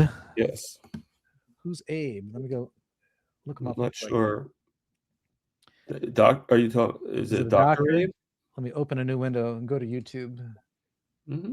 YouTube. So that tells you what I think about him. I'm trying to figure out who he is. Well, to me, Abe could be a first name or it could be a last name. So yeah, no, if you want Dr. Abe. Yeah, I came up with a. Oh, here's a Dr. Abe. There's a channel called Dr. Abe. Okay. He's talking about communication and stuff in the Civil War. So I guess can't be the right Dr. Abe. Yeah, I don't know who Abe is. She just admitted that she might have the name wrong. Oh, are you talking about Dr. Abs? Oh, okay, so Dr. Abs is a familiar name. I think he was interviewed by one of the other doctors, Dr. Abs. I think he was interviewed by Kilt, wasn't he, in one of the Zoom calls? Yeah, so you know what? I think he's fairly reasonable too. I've only watched a couple videos of his, and so I'm not that familiar with him. He's not high on my list of content to watch, but I have been scrolling and there's a Dr. Abs video that caught my attention and I watched it, and it did leave a positive impact on me. I didn't watch part of his video and be like, this guy's as dumb as Dr. Allo. Well, I mean, it's hard to keep up with all the, to watch everybody. And Dr. Allo's not dumb, so I shouldn't say that. He's intelligent too. He just subscribes to a different philosophy. Right. And that's fine, I mean, I'm okay if you do something else, that's fine. Just as long as you're not going to say that I'm wrong. If I don't say that you're wrong, don't say I'm wrong. It's like, yeah. Well, oftentimes, like on my Monday Night Lives, I'll tell people like, you can click this link. Like, so there's no scheduled guests. Like I post the link and anybody can click that link and appear on screen with me. Surprise. You'd be my surprise guest. That's the way I do Monday nights. And I tell people like, I don't care if you're vegetarian, vegan, keto, carnivore, just eating a standard American diet and have some questions, as long as you're cool and not a jerk, right? You can show up on my screen. And if you as soon as you start being a jerk, I can click a little button and there's some people out there that are in the chats that can be a little problematic, but any problematic people usually stay in the chat. That's like their safe zone, is hiding behind the keyboard. Well, yeah, exactly. And just but yeah, as long as you're being respectful, then like ask the questions and because how are we going to learn? Like how are we going to learn about each other? So when's what month is your birthday? I'm November. Okay. So my sister is actually older than you. Yeah, when I say I just turned 50, it was. Well, were you born in 70? Were you born in 75? 75. Yep. Yeah. Carrie, she's May 4th. So the day before Cinco de Mayo.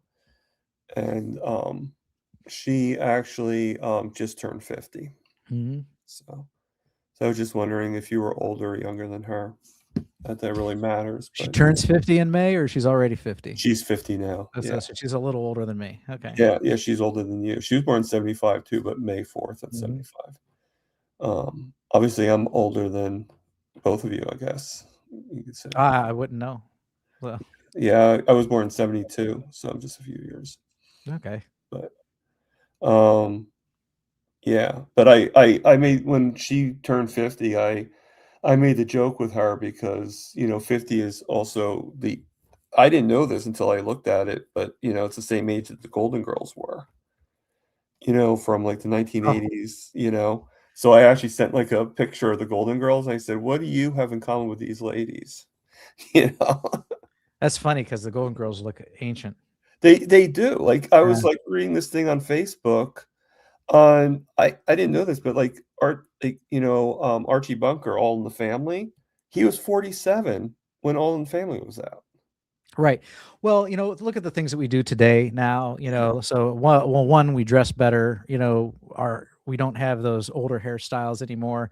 And, we take advantage of like shaving our heads or maybe using some hair dye or something like that, so, we actually, Yeah, it's just we, something we honest care, we about that. care more about trying to still look young than people back then did. They just kind of accepted it. And that's a good comment too that John Golf says. Carnivore Yeah, age is different than the sad diet age. That's true. So yeah. like I'm 50, and so are all my classmates I graduated with. And I bump into some of them in public sometimes, and I'm like, "Oh, hey, how you doing?" and everything, super friendly with them. And then I'll hop back in my truck and lean over to whoever's riding with me. I'll be like, "Man, they old. Do I look that old?" And then usually my son, we ran into somebody, my son and I, and I was like, yeah, I actually went to school with them. And he was like, seriously? He's like, she's like, she's aging a lot faster than you are, Dad. So yeah, I do think carnivore age I has agree. something to do with it. I agree. However, I will say that when I lost a lot of weight rapidly from May 23 to November 23, I dropped 60 pounds like that. Mhm. So my face used to be fuller because it was fattier. And then, Right. and I used to be clean shaven, but then I had like this little chicken neck, turkey neck right here. I was like, Yeah. ooh, that thing's got to go. So I grew a goatee. Well, I don't know if I shave it off, it might be gone now. Maybe now the skin has, retracted, you and could I probably could, yeah. feel it if you just, So yeah, if you feel a little extra skin there. but I think I lost it so rapidly that I was like, oh my gosh, look at these wrinkles. Yeah. Jeff is here. Um, Jeff's well, my he's probably man. off your channel, but Yeah. he's still here. Mhm. So you Yeah. see how connecting our two. So okay, so Jeff's been on your lives, your podcast, whatever you want to call it, on Monday nights for a long time. I think there's only like once or twice I didn't see him on. How did just to ask, how did you meet? Because I mean, did you meet him through Kilts? Did you meet him through your website? Kind of all of the above. Okay. So Jeff started his carnivore diet probably just a matter of days before I did. So we're kind of when it comes to how long we've been doing it, we're kind of neck and neck. And and I so he showed up on Carnivore Talk one day, and then also found out that he was a member of ketogenicforums.com. That's another forum community. They have a little carnivore section, but they're more about keto. He has a membership over there. So did I.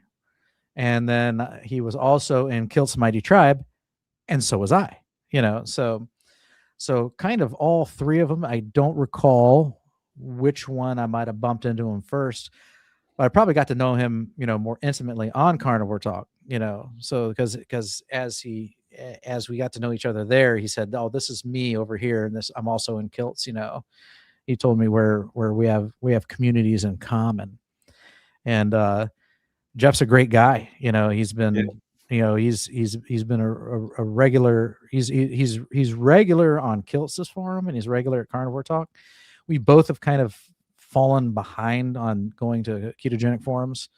At least last I know, he has. I know I have. And then so he's I actually made him a moderator in the community, and he's also a He's coming, and the moderator. wrench is coming up for him, so I Yeah, and know he's a that. moderator on my YouTube channel. So Right. my only one at the moment. So Right. and Well, I mean, he does a pretty good job, yeah. and everything. And just to let you guys, Jeff, if you ever want to do what Bob's doing right now and what Paul's going to be doing in a few weeks, and many other people, you're invited. This is a verbal invite that you're invited to be a guest on my channel.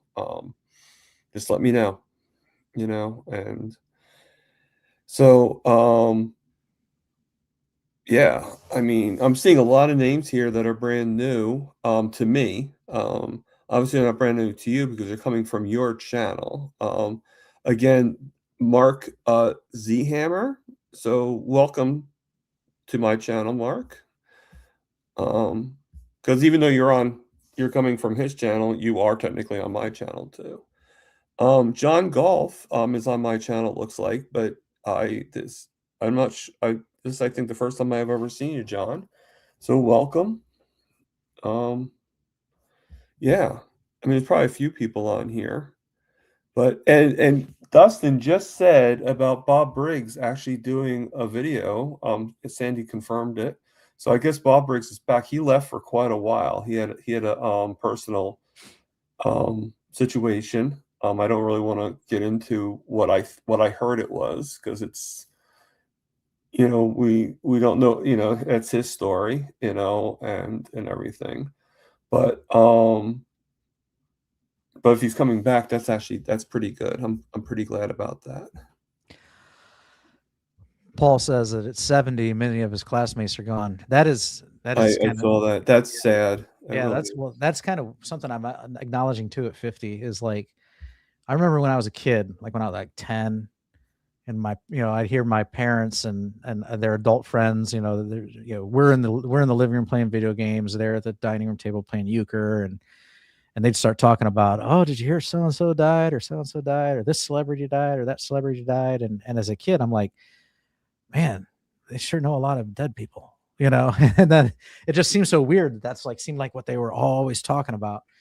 And then I fast forward in time to today, and it's like, my wife and my friends and I, we do the same thing. Like, we just had certain celebrities pass away in the last couple of weeks, that are noteworthy, classmates, people that were, we reconnected via Facebook. Then we find out that they're gone now. And yeah, it's definitely surreal as time goes on. The more people drop off, it's definitely odd. I like John's comment too about everything is the opposite of reality. Everything is the opposite of reality. Yep. In carnivore, more energetic with half the sleep, more energetic when fasting. Okay, so that's also true. So carnivore is interesting because it's made me what I call biphasic. I fall asleep at like 10 or 11. I wake up at 2 or 3, let the dog out, go to bed, fall asleep again. And it used to be in my previous non-carnivore life, the alarm would start going off at 7:30, and I'm like, snooze, snooze every 10 minutes, snooze, snooze till it's like 8:15, snooze. Then I get out of bed, like slither, like crawl my way to the teapot or the coffee pot at one time, and like sit there, like wait for it to brew, make my tea, sit in my recliner, like I don't want to Yep. go for Yep. today. I hate life. That doesn't happen anymore. Like I wake up before my alarm goes off, like my body clock. I'm just like, boink, I wake up. I don't need tea or coffee. I don't have a bad mood about the day. I'm just ready to go, and that's one of my carnivore perks, that I've really enjoyed. I mentioned falling asleep at the wheel. I used to come home from work and I'd have to stop halfway or most of the way home. I couldn't make it all the way home. I had to stop in a parking lot, like at Mark's grocery store or something. I'd have to pull into a lot and shut the truck off and just go to sleep. I could not make it home. And Yeah. and a couple times I tried, I actually fell asleep behind the wheel and ran into somebody. Yeah. That I did the same thing. I was lucky enough not to run into anybody. yeah. But I remember one time I was driving down the main highway and like the interstate, and I'm like on my way home, and there's a certain distance that you're going, and all of a sudden like I didn't see anything, and all of a sudden like I'm about like at least 30 feet 30 feet from, and I knew that there was a spot that I passed, and I was like, okay, I don't remember passing that. Like Mhm. what, you know? So I knew that I must have I knew that I must have dozed, and I made it home. I was fine, but yeah, I mean, I used to have that kind of issue all the time, just like you did. And I think what was hurting me were the lights, because they were shot in my eyes, and they would like, because I think that's what, like, I get tired all the time now too, but I'm at home right now in front of the computer, and I think it's the computer that sometimes the light, can affect. So I think, like, because when I'm outside in the sun, I'm not tired. I'm fine, But when so that's kind of why I wanted to lessen on doing some of these, like watching videos and stuff like that, because I was like, okay, I need to move more. But then the snow happened, the ice happened, and so the track is out of commission. It's like, yeah, Oh, this winter's been brutal. I can't wait for it to be over. I can't wait. I mean, I don't know how long, because for some reason, even though it's a town thing, they just don't shovel. They don't, so it's like you have to wait until the track totally melts before you could actually walk safely around it. Thank you, Paul. Um, Paul's saying that I can draw, so thank you for that. I appreciate And he that. mentions having a new lease on life, and I think that's the way a lot of us feel. Yeah. So I mentioned the no more narcolepsy, the waking up with energy, and not feeling like death after even getting a full night's sleep. I used to have periodontitis, bleeding gums. That's gone. I probably could list out a dozen things that I've seen improvements on. And Mark is saying that he became a vegan in 1980 before the word existed. I was a vegan preacher until 2018. I will sub the channel. This was great to watch on a Saturday. So thank you, Mark, for that. And I'm interested to find out if you are, because you said you stopped being vegan until 2018. So did you become carnivore, or did you coax into and do like more keto or more low carb? Um, and John actually mentions that the blue light from the screens confuses the brain, not as it's the sun, but as it gets confused that it's natural blue light. Yeah. So I think if I actually get those blue blockers, that might actually help and make me less tired. Yeah. Do you get tired when when you're on the computer screen a lot? Only if it's late. If it's late, past my bedtime, sun's down. Yeah, because So you're tired because of the bedtime too. right, yeah, yeah. It can it can. I'll get tired of sitting in this chair after a while sometimes too. But yeah. So I was thinking of you mentioned vegan. Like I have a lot of vegan friends still. Yeah. And I think that's probably why I'm so just cool with it. So I know I have a lot of vegan friends, and currently it's working for them. Whether it continues to work for them or not, indefinitely, I don't know. We'll see. I think modern technology makes it possible because the things that you would not get as a vegan, you can find a pill for today. So modern technology makes it sustainable, but I don't think it's natural by any means. Right. I don't think you go back a few hundred years, or not even that long, nobody could be a vegan. You would definitely have malnutrition at some point. The only reason you can pull it off today is because you can eat mass quantities of a variety of things and have them shipped right to your door, or they're just down the street at the grocery store.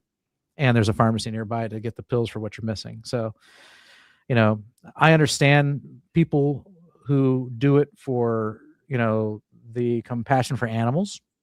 I get it, and I'm not going to shame them for that, and but when you start when you start having issues, joint pains, chronic issues, maybe you should come back and we'll have a little talk. Maybe you should rethink some things. Right. Yeah. I So, mean, that's just give it a shot, and just I I would be happy if you at least give it a try for 30 days. See, at the very least, give it a try for 30 days and just see improvements that you may, and look for all the improvements, even ones that you didn't even think of. If nothing happens and you don't feel any better or anything like that, well then do what you want, do what you think is best. It's your body, it's your thought process, and we all have a right to our thoughts, correct? And just really quickly, I just want to say hello to Lainey, Leanne, Raggedy Charlie in New York. She's mostly on Barbara's channel. I met her, and she's saying that that she's here to support me. So thank you there. I appreciate that. And Mark is answering the question that I asked. He said, I did keto slowly into total carnivore. I had osculate issues, kidney stones, and weak stomach acid, almost 90% carnivore now. Great. You measured on what was working for you and what wasn't, and this is where you're at now. So I think that's really cool, Mark, and everything. And again, it's super great to meet you. And then we have Heather Sugar Free, new here from Newfoundland, Canada. Welcome from Canada. I appreciate you coming. I was vegan until 4 months ago, carnivore now. It's funny, and I don't know if you noticed this or you agree with it or not, but have you ever noticed how there's more vegans that turn carnivore than there are carnivore that turn vegans? it does seem to be the way it goes. Yeah. Um, I you have know, heard of it going the other way, but yeah, most of the time it's vegan to yeah, carnivore. Yeah. it's like maybe one out of every 10. I think that when it goes the other way, I think that they probably were previously vegan and they tried to do so. Like, here's a good question for Heather is, did you make the switch cold turkey or did you have to transition? Because I know people that were vegan and then they try and eat meat and they're almost repulsed because they don't have a taste for it. And then I've also known other vegans that they bite into meat and they're like, oh my God, this is so good, Yeah. And I've seen it both ways, but that's where I've seen is some people, they try and switch to fatty meat and they can't take it. And so they revert back, so it happens. And Heather's saying that I was terribly unhealthy as a vegan. Yeah. And then she says cold turkey and I hated meat. I am getting used to it now. Yeah, I mean, look at Jen, man. She didn't like certain things. She was pretty appalled by it, and now she's full carnivore. So Yeah. um, Well, some people can make that switch, but other people, it's a mindset. it's a difficult adjustment. Yeah, it's a mindset. I mean, there's some carnivore foods that I just, I never liked like there's one food that I never liked as a kid. Everybody thinks I'm crazy. I just didn't like. I never liked liverwurst. It was the one food that I hated as a kid. I hated the smell, hated, and yeah. But but that's just the way it is. Like I just, like I can't even look at the stuff. That's how much. I can eat liver. I just don't like the mushiness of the liverwurst. Mm-hmm. But yeah, that's well, it's kind of like, by way of example, like when I switched to Diet Coke, I hated it, but I acquired a taste for it by continuous subjecting myself for it. Right now, I don't drink soda at all, but I drink carbonated water. I used to loathe this, hated it, but now I love it. Now I love it. So yeah, I mean, there's some so things when you can switch from definitely vegan to meat, you might hate it at first, but that you keep doing it and you'll eventually love it because a lot of tastes are an acquired taste. So Right. And yeah, this is my buddy Chris. Yeah, I was gonna say, Yeah, for him to remember something like that, that's yeah. No, he lives down the street from me. We've been friends since childhood. oh, But yeah, welcome, no, I Chris. we're going Appreciate back you to being the here. narcolepsy incident. Like I talked about how I fell asleep. You might be a couple minutes behind on the stream on Facebook. I fell asleep at the wheel. Uh, I said I would have to stop at a parking lot and take a nap. Well, there was one time I was driving home and I hit stopped traffic on Route 8. And so it was just bumper to bumper to bumper to bumper stop. And so now I'm just sitting there. I'm not even like, I don't even have to drive, So like I'm just sitting there, nothing's moving. I'm feeling myself nodding off. I'm trying to wake myself up. I'm trying to sing something along the radio to keep myself awake. Next thing I know, boom! Like I woke up. What happened is I dozed off and I took my foot off the brake and I rolled into this car in front of me. And so my insurance had to buy him a bumper and buy me a bumper, and that was out my deductible or something. But yeah, that stunk. But I don't expect something like that to happen again. So that was pre-carnivore. Like I said, that was an issue I had all the time. Right. Yeah, so you had, like, all that stuff. In fact, after So that, I was made to go get a sleep apnea test and do a sleep study and a sleep apnea test to see if I had sleep apnea, because they thought that might have been a problem. I don't know what the problem was, but I do know that, my carnivore diet fixed it. So, yeah. Every once in a while, like, I'm trying to do all meat now, going back to carnivore, but, I do go off the wagon a little bit. I actually did a video based on it that I did go off kilter for a couple days. But every once in a while, I'll have, like, here and there, like pickles or something like that, and but not enough to not make me carnivore, and like, I think that if I ever did kind of like go like just a little to the side, like the pickle thing or something like that, I wouldn't mind. That actually sounds. That's why I'm putting on the screen. That kind of sounds good. The prime rib with the creamy peppercorn sauce. That actually sounds pretty good. So, if and that Bob creamy, does that if creamy Bob doesn't peppercorn try it, sauce. Christian, I definitely will probably Yeah. try it someday. Yeah, I love prime rib. So you know what we had the other day? Well, obviously, I love prime rib. we made this beef cut. A friend gave us. They bought a cow and they gave us this big cut of beef. So we threw it in the crock pot the other day. Mm-hmm. And then my wife, she wanted something to go with it, so she's like, "Can you pick me up?" And they make these little single serve mashed potatoes and macaroni and cheese. That's what she wanted to go as a side. And I'm thinking like, okay. And I was like, just eating the beef by itself, if that's all there, this particular beef, it's like a roast, it's going to get kind of boring real fast. And so I got a jar of sauerkraut, I was like, this will go with the beef very well. Oh yeah. And then I got a single serving microwavable, I'm trying to remember the name of it. It was a cauliflower with cheese. There's a special name for it. So basically, it looks like mashed potatoes, but it's not. It's actually mashed cauliflower. Okay. With some melted cheese on it. And I microwaved that, and I had that as my sides with that beef. So that's my non-carnivore food for like the last 2 weeks. So like I said, I'm carnivore every day, every meal, most of the time. Right. Yeah. I mean, I don't think it's a bad thing to every once in a while. Yeah. I remember seeing years ago that they were saying that meat should be more of a garnish. They were saying Meat like should be a garnish. this is year before carnivore. Oh, okay.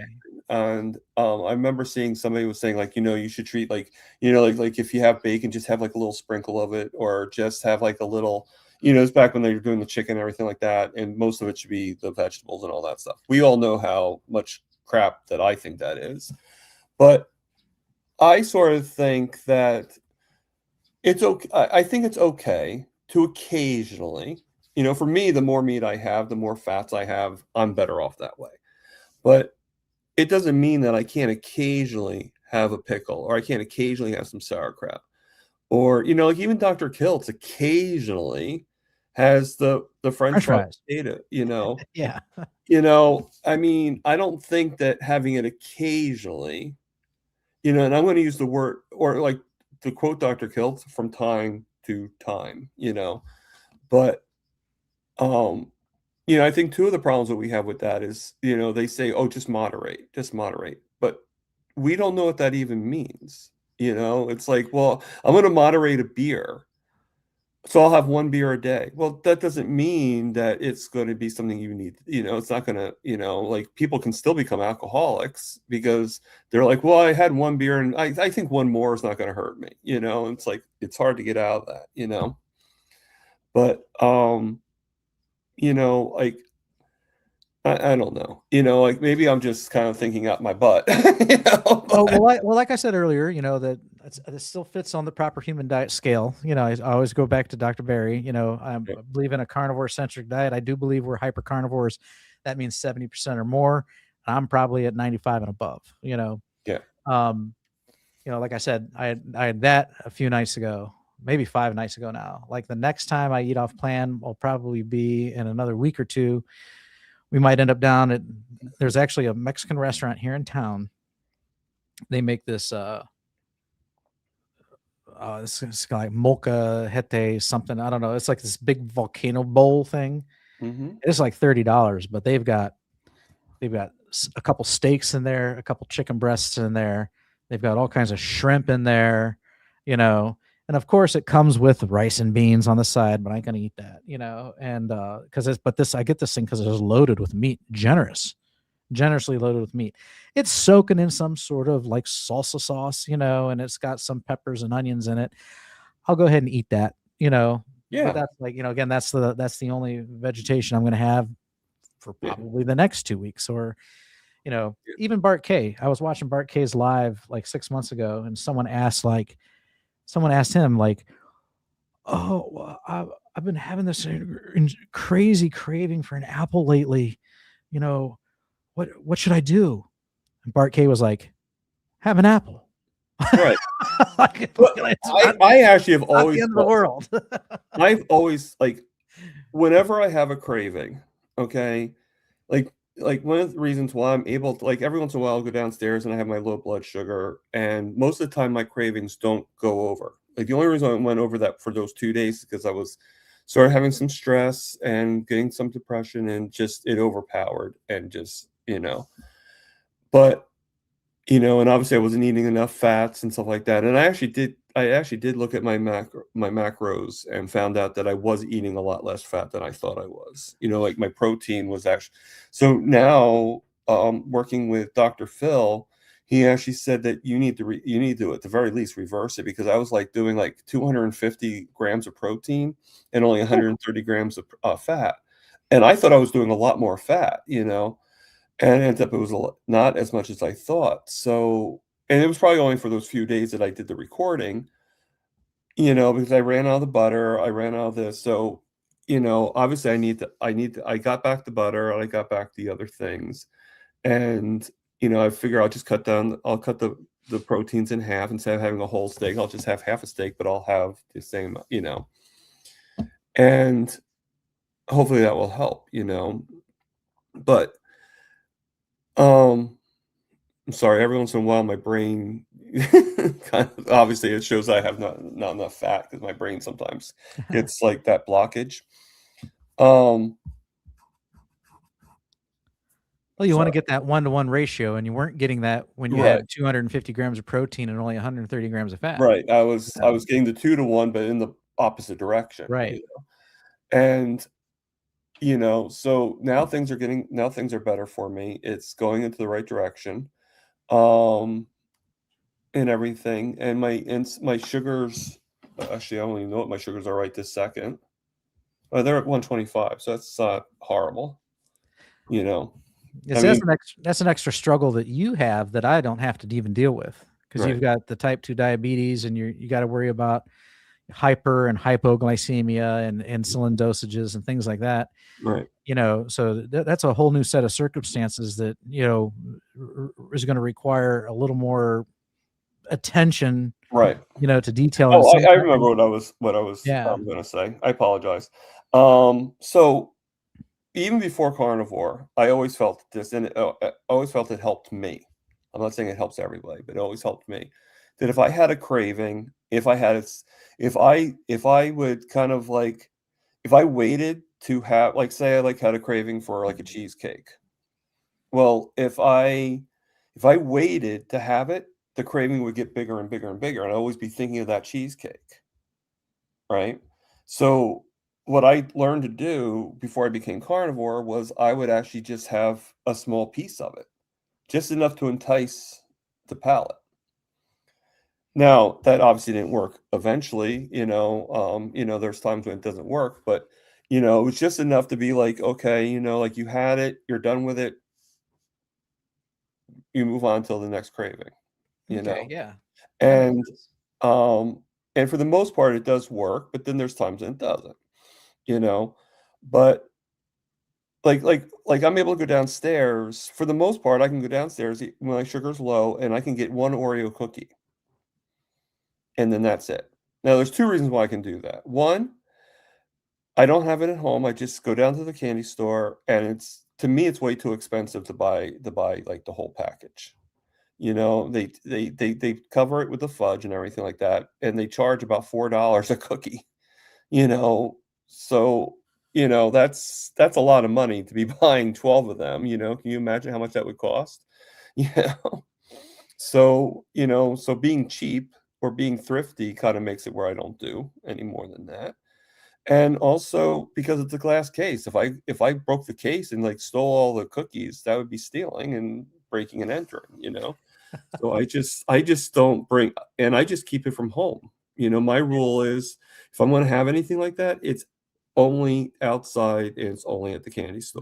Don't bring it in the house. I never bring it in the Yeah. house. And that's one thing, like my roommate, he brings a lot of this stuff. He's been pretty good for the most part, but he's not as good as I am.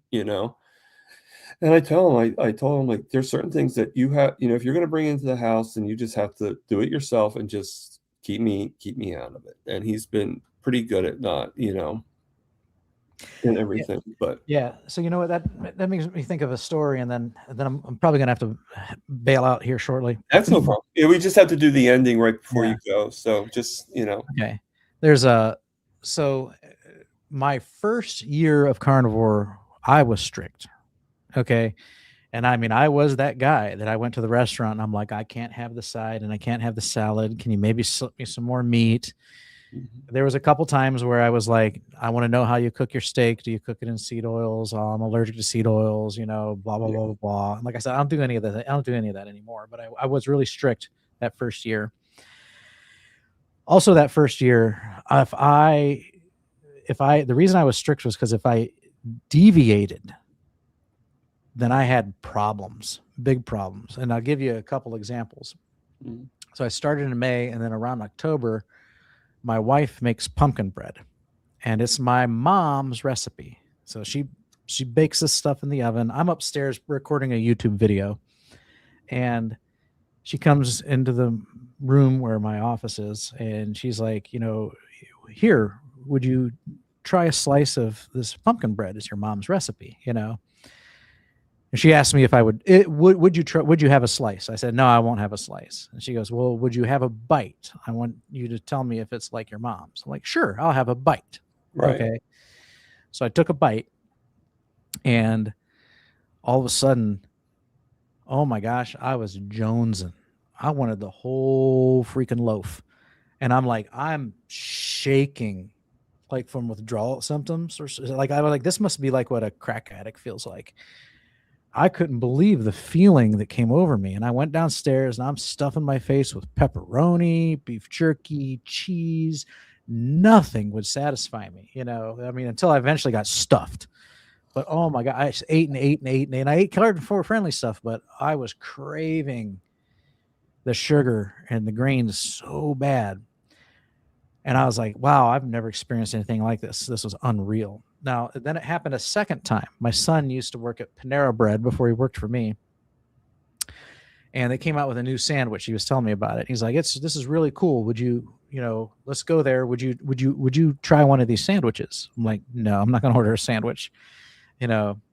And he's like, well, would you at least have a bite if I ordered one? I'm like, sure, I'll have a bite. Same thing. I'd have a bite of his sandwich. It was delicious as all get out. And then I started having the shakes again, and like, oh my gosh, I'm just jonesing for food. I want candy. I want sugar. I want fruit. I want, my body feels like it's starving all of a sudden. I was at Panera Bread, so there's like nothing there to eat. I ended up getting like a Greek goddess salad or something, because this is of all my options, that was everything else is bread, bread. Right. Everything else is bread and danishes, and I'm not going to touch that, So I ate that to try and calm it down. I was like, I can't believe this, but what's nice now is now that it's been, 2.5, 3 years, going on 3 years, I don't have that anymore. So now if someone's like, hey, I made this, would you try a bite? And I'm saying, sure, because I just think it's respectful. Then I don't have that reaction, no matter what it is. It used to be. So like I talk about my food philosophy. Right. My food philosophy is I got to be able to hunt it, milk it, or pluck it off a vine or a tree and eat it without it making me sick. Oh, well, yeah, of course. Then I think it's human food. So that eliminates grains and sugar, because you just can't go eat it. Okay, you got to process it. And that also, for me, eliminates most legumes or beans, because most beans are toxic and will make you very ill or kill you if you don't boil the toxins out of them. So that basically, things that fit into my food philosophy would be meat, cheese, dairy, and select fruits. And some vegetables are actually fruits. Okay. Right. And, usually stay away from roots, seeds, stems, and leaves. So in my opinion, those things are pretty much in the safe zone to eat unless you're particularly sensitive about it. And so I'm trying to remember where I was going with that. Yeah. You know how I feel. I know where I'm going with that. So I talk about, okay, occasionally, I go off plan. If I go off plan, it has to fit in. If I go off the carnivore plan, it has to fit into that philosophy. And I still stay within that 70% hyper-carnivore rule. So if I'm going to cheat, I'm going to cheat with keto. I'm going to cheat with animal-based. Like I said, I have nothing wrong with having an apple once in a while. Blueberries once in a while. Broccoli once in a while. I know a lot of these things have toxins in them that aren't good. Once in a while, your human body is miraculous. It'll deal with it just fine if you're having it once in a while and not bombarding with it daily. The only exception that I make to my food philosophy is when we go celebrate our wedding anniversary. Okay. Yeah. So we go out to celebrate our wedding anniversary. We'll typically make a reservation at a high-end restaurant where you are going to spend an obtuse amount of money on your meal. Right. So expensive it should be illegal.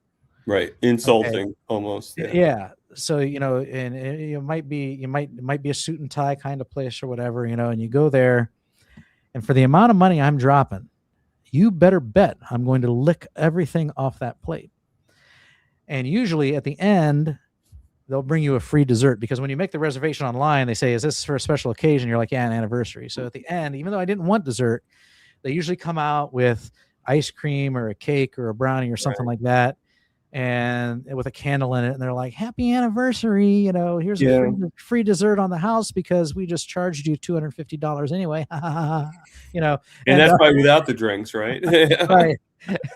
And, so then, I go into that night knowing darn well that I'm going to eat off plan. So like I might have a bite of that ice cream, which I make carnivore ice cream at home, but I might have a bite of that brownie. Usually I'm repulsed by it. Usually I'll take a bite of it. I'll be like, man, that is sweet. Oh, right. Oh, that is rich. Can we talk about overload? Yeah. You can have it. I'm like, that's too much for me. Usually that's what happens. But, that's the one time a year that I will violate my personal food philosophy. Yeah. I mean, I think, and I don't think anything's wrong with that. Like there's so many people out there that are so dogmatic, or they don't even realize how dogmatic they sound at times, and, I had the same philosophy. Like I try to keep in control, much as possible. But I have this one philosophy that if I go to my sisters for like the holidays, my family, I'm not going to argue with them, you know. And if my niece goes to me and says, "Hey, I just made some lemon cake. Do you want a slice?" Then I'll just be like, "Yeah, just make it a small slither, and I'll try a piece or something like that." Or, you know, I might have like a little bit of like some kind of like, you know, like I don't really like mashed potatoes. I like them, but not anything. I sort of like russet potatoes better, or like baked potato more, you know. Mm-hmm. Especially when it's loaded and you have like all the cheese and the sour cream and all that stuff on it, you know. But I just don't have it because I just try to stay away from it. But it doesn't mean, you know. But how often would I be going to my sisters? I go Christmas, Thanksgiving, and then maybe Easter, and those are the only 3 times I go. Yeah. And So you try to keep in control, you know, like what I used to have is a lot more than what I would do now. Now it'd be sort of like I could fit maybe that much on my plate of what I have now, where before it was like this, you know. mhm. And you know, and you try everything, you know, but you know, Yeah. So I'm the same way. So from a couple, from time to time, some friends or some family might have us over to their place for dinner, right, you know. And so if I have some friends that invite me over and they're providing food, they're showing me some hospitality, I'm usually going to eat whatever they provide. Now I will try and proportion it so I'm eating more of the good stuff and less of the stuff that I would rather avoid. But I'm not going to just say, I'm sorry, I can't eat any of that. To me, that's rude. right. They were so kind to have us over, so kind to provide a meal.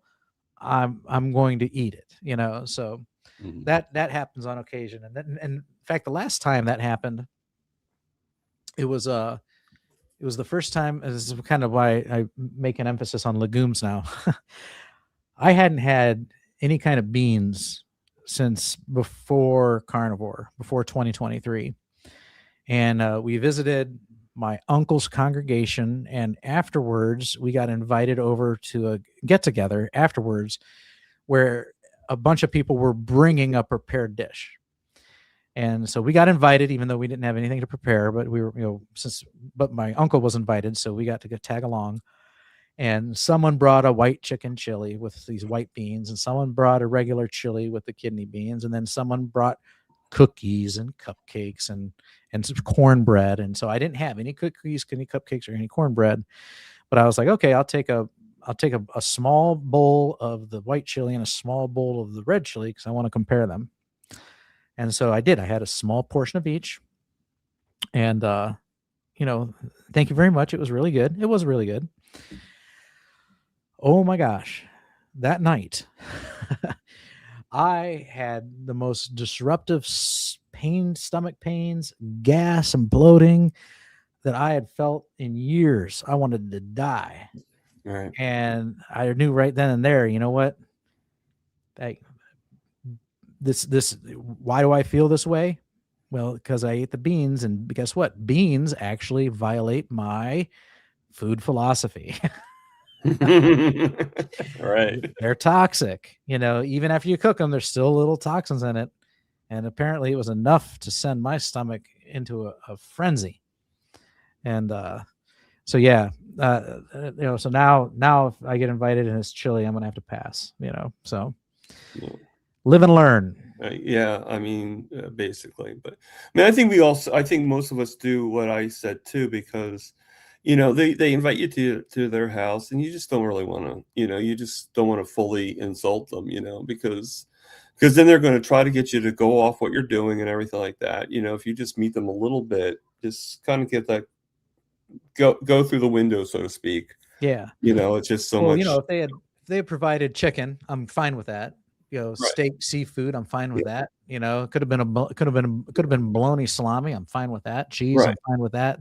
They Yeah. could have provided Deviled eggs. Yeah. deviled eggs. It could have been cold. It could have been cold cauliflower, carrots, and broccoli. I'd have been fine with that. Right. Or And sometimes we go to a graduation party, and everything there is pizza, you know, cookies, and then you have like a fruit Right. salad that's got the strawberries, grapes, Yeah. and Yeah. cantaloupe, and No, I walnuts. mean, obviously for I'm Thanksgiving, okay eating the Christmas, fruit. That's and within my Easter, food there is philosophy, meat, you know. it's just a So matter of the other no, stuff. but now in the future, if I go have if someone shows if they got chili, I'm just gonna be like, I can't eat it. I just can't. Right. Oh yeah, no, Uh, and even with I don't eat everything. I mhm. mean, obviously there's things that, I'm not like totally I'm not that loose about it. But and the thing is even if they're cooking, they don't know how we like our food. Like I love my steaks just salt, basically. I don't need to have all this stuff on. Now, even though that peppercorn sauce that I forget what his name was, Chris. Christian, right? Yeah. And um that sounded good, and that's something I would have once at least, because I used to love peppercorn ranch and stuff like that. So it just sounds pretty good. Um, but I don't normally put the only sauce I really use now is like hot sauce, and I put that on my eggs or Mhm. you know, and one or two other items I put that on.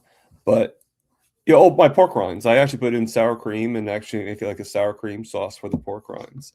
Yeah, I would try the peppercorn sauce. Now there might be a good chance that that's got seed oils in it, but again, if I'm just I having it think a once, little if I'm amount and having it just once in a doing it while, I don't care. right, and You just know. doing it once, I think that would be really good with some prime rib, and making the joke. Obviously, I like prime rib because it is. My story, my name, comes a little bit with the prime rib, obviously, but I mean, Parker Prime actually started out as a book that I wrote. That's where the thing came out, and then what other steak is there than prime rib? So it just made sense to add the prime rib to it. Plus, I had prime rib that Christmas right before it became carnivore. But All right, but I would like to wrap up. yeah. So sorry about that, Bob. Oh, that's okay. Um, so thank you everybody for coming in. You actually had one person on Facebook, Don Crouch. On your Facebook actually liked. For some reason, StreamYard announced it to me right away. So I Mhm. just feel you'd like to hear that.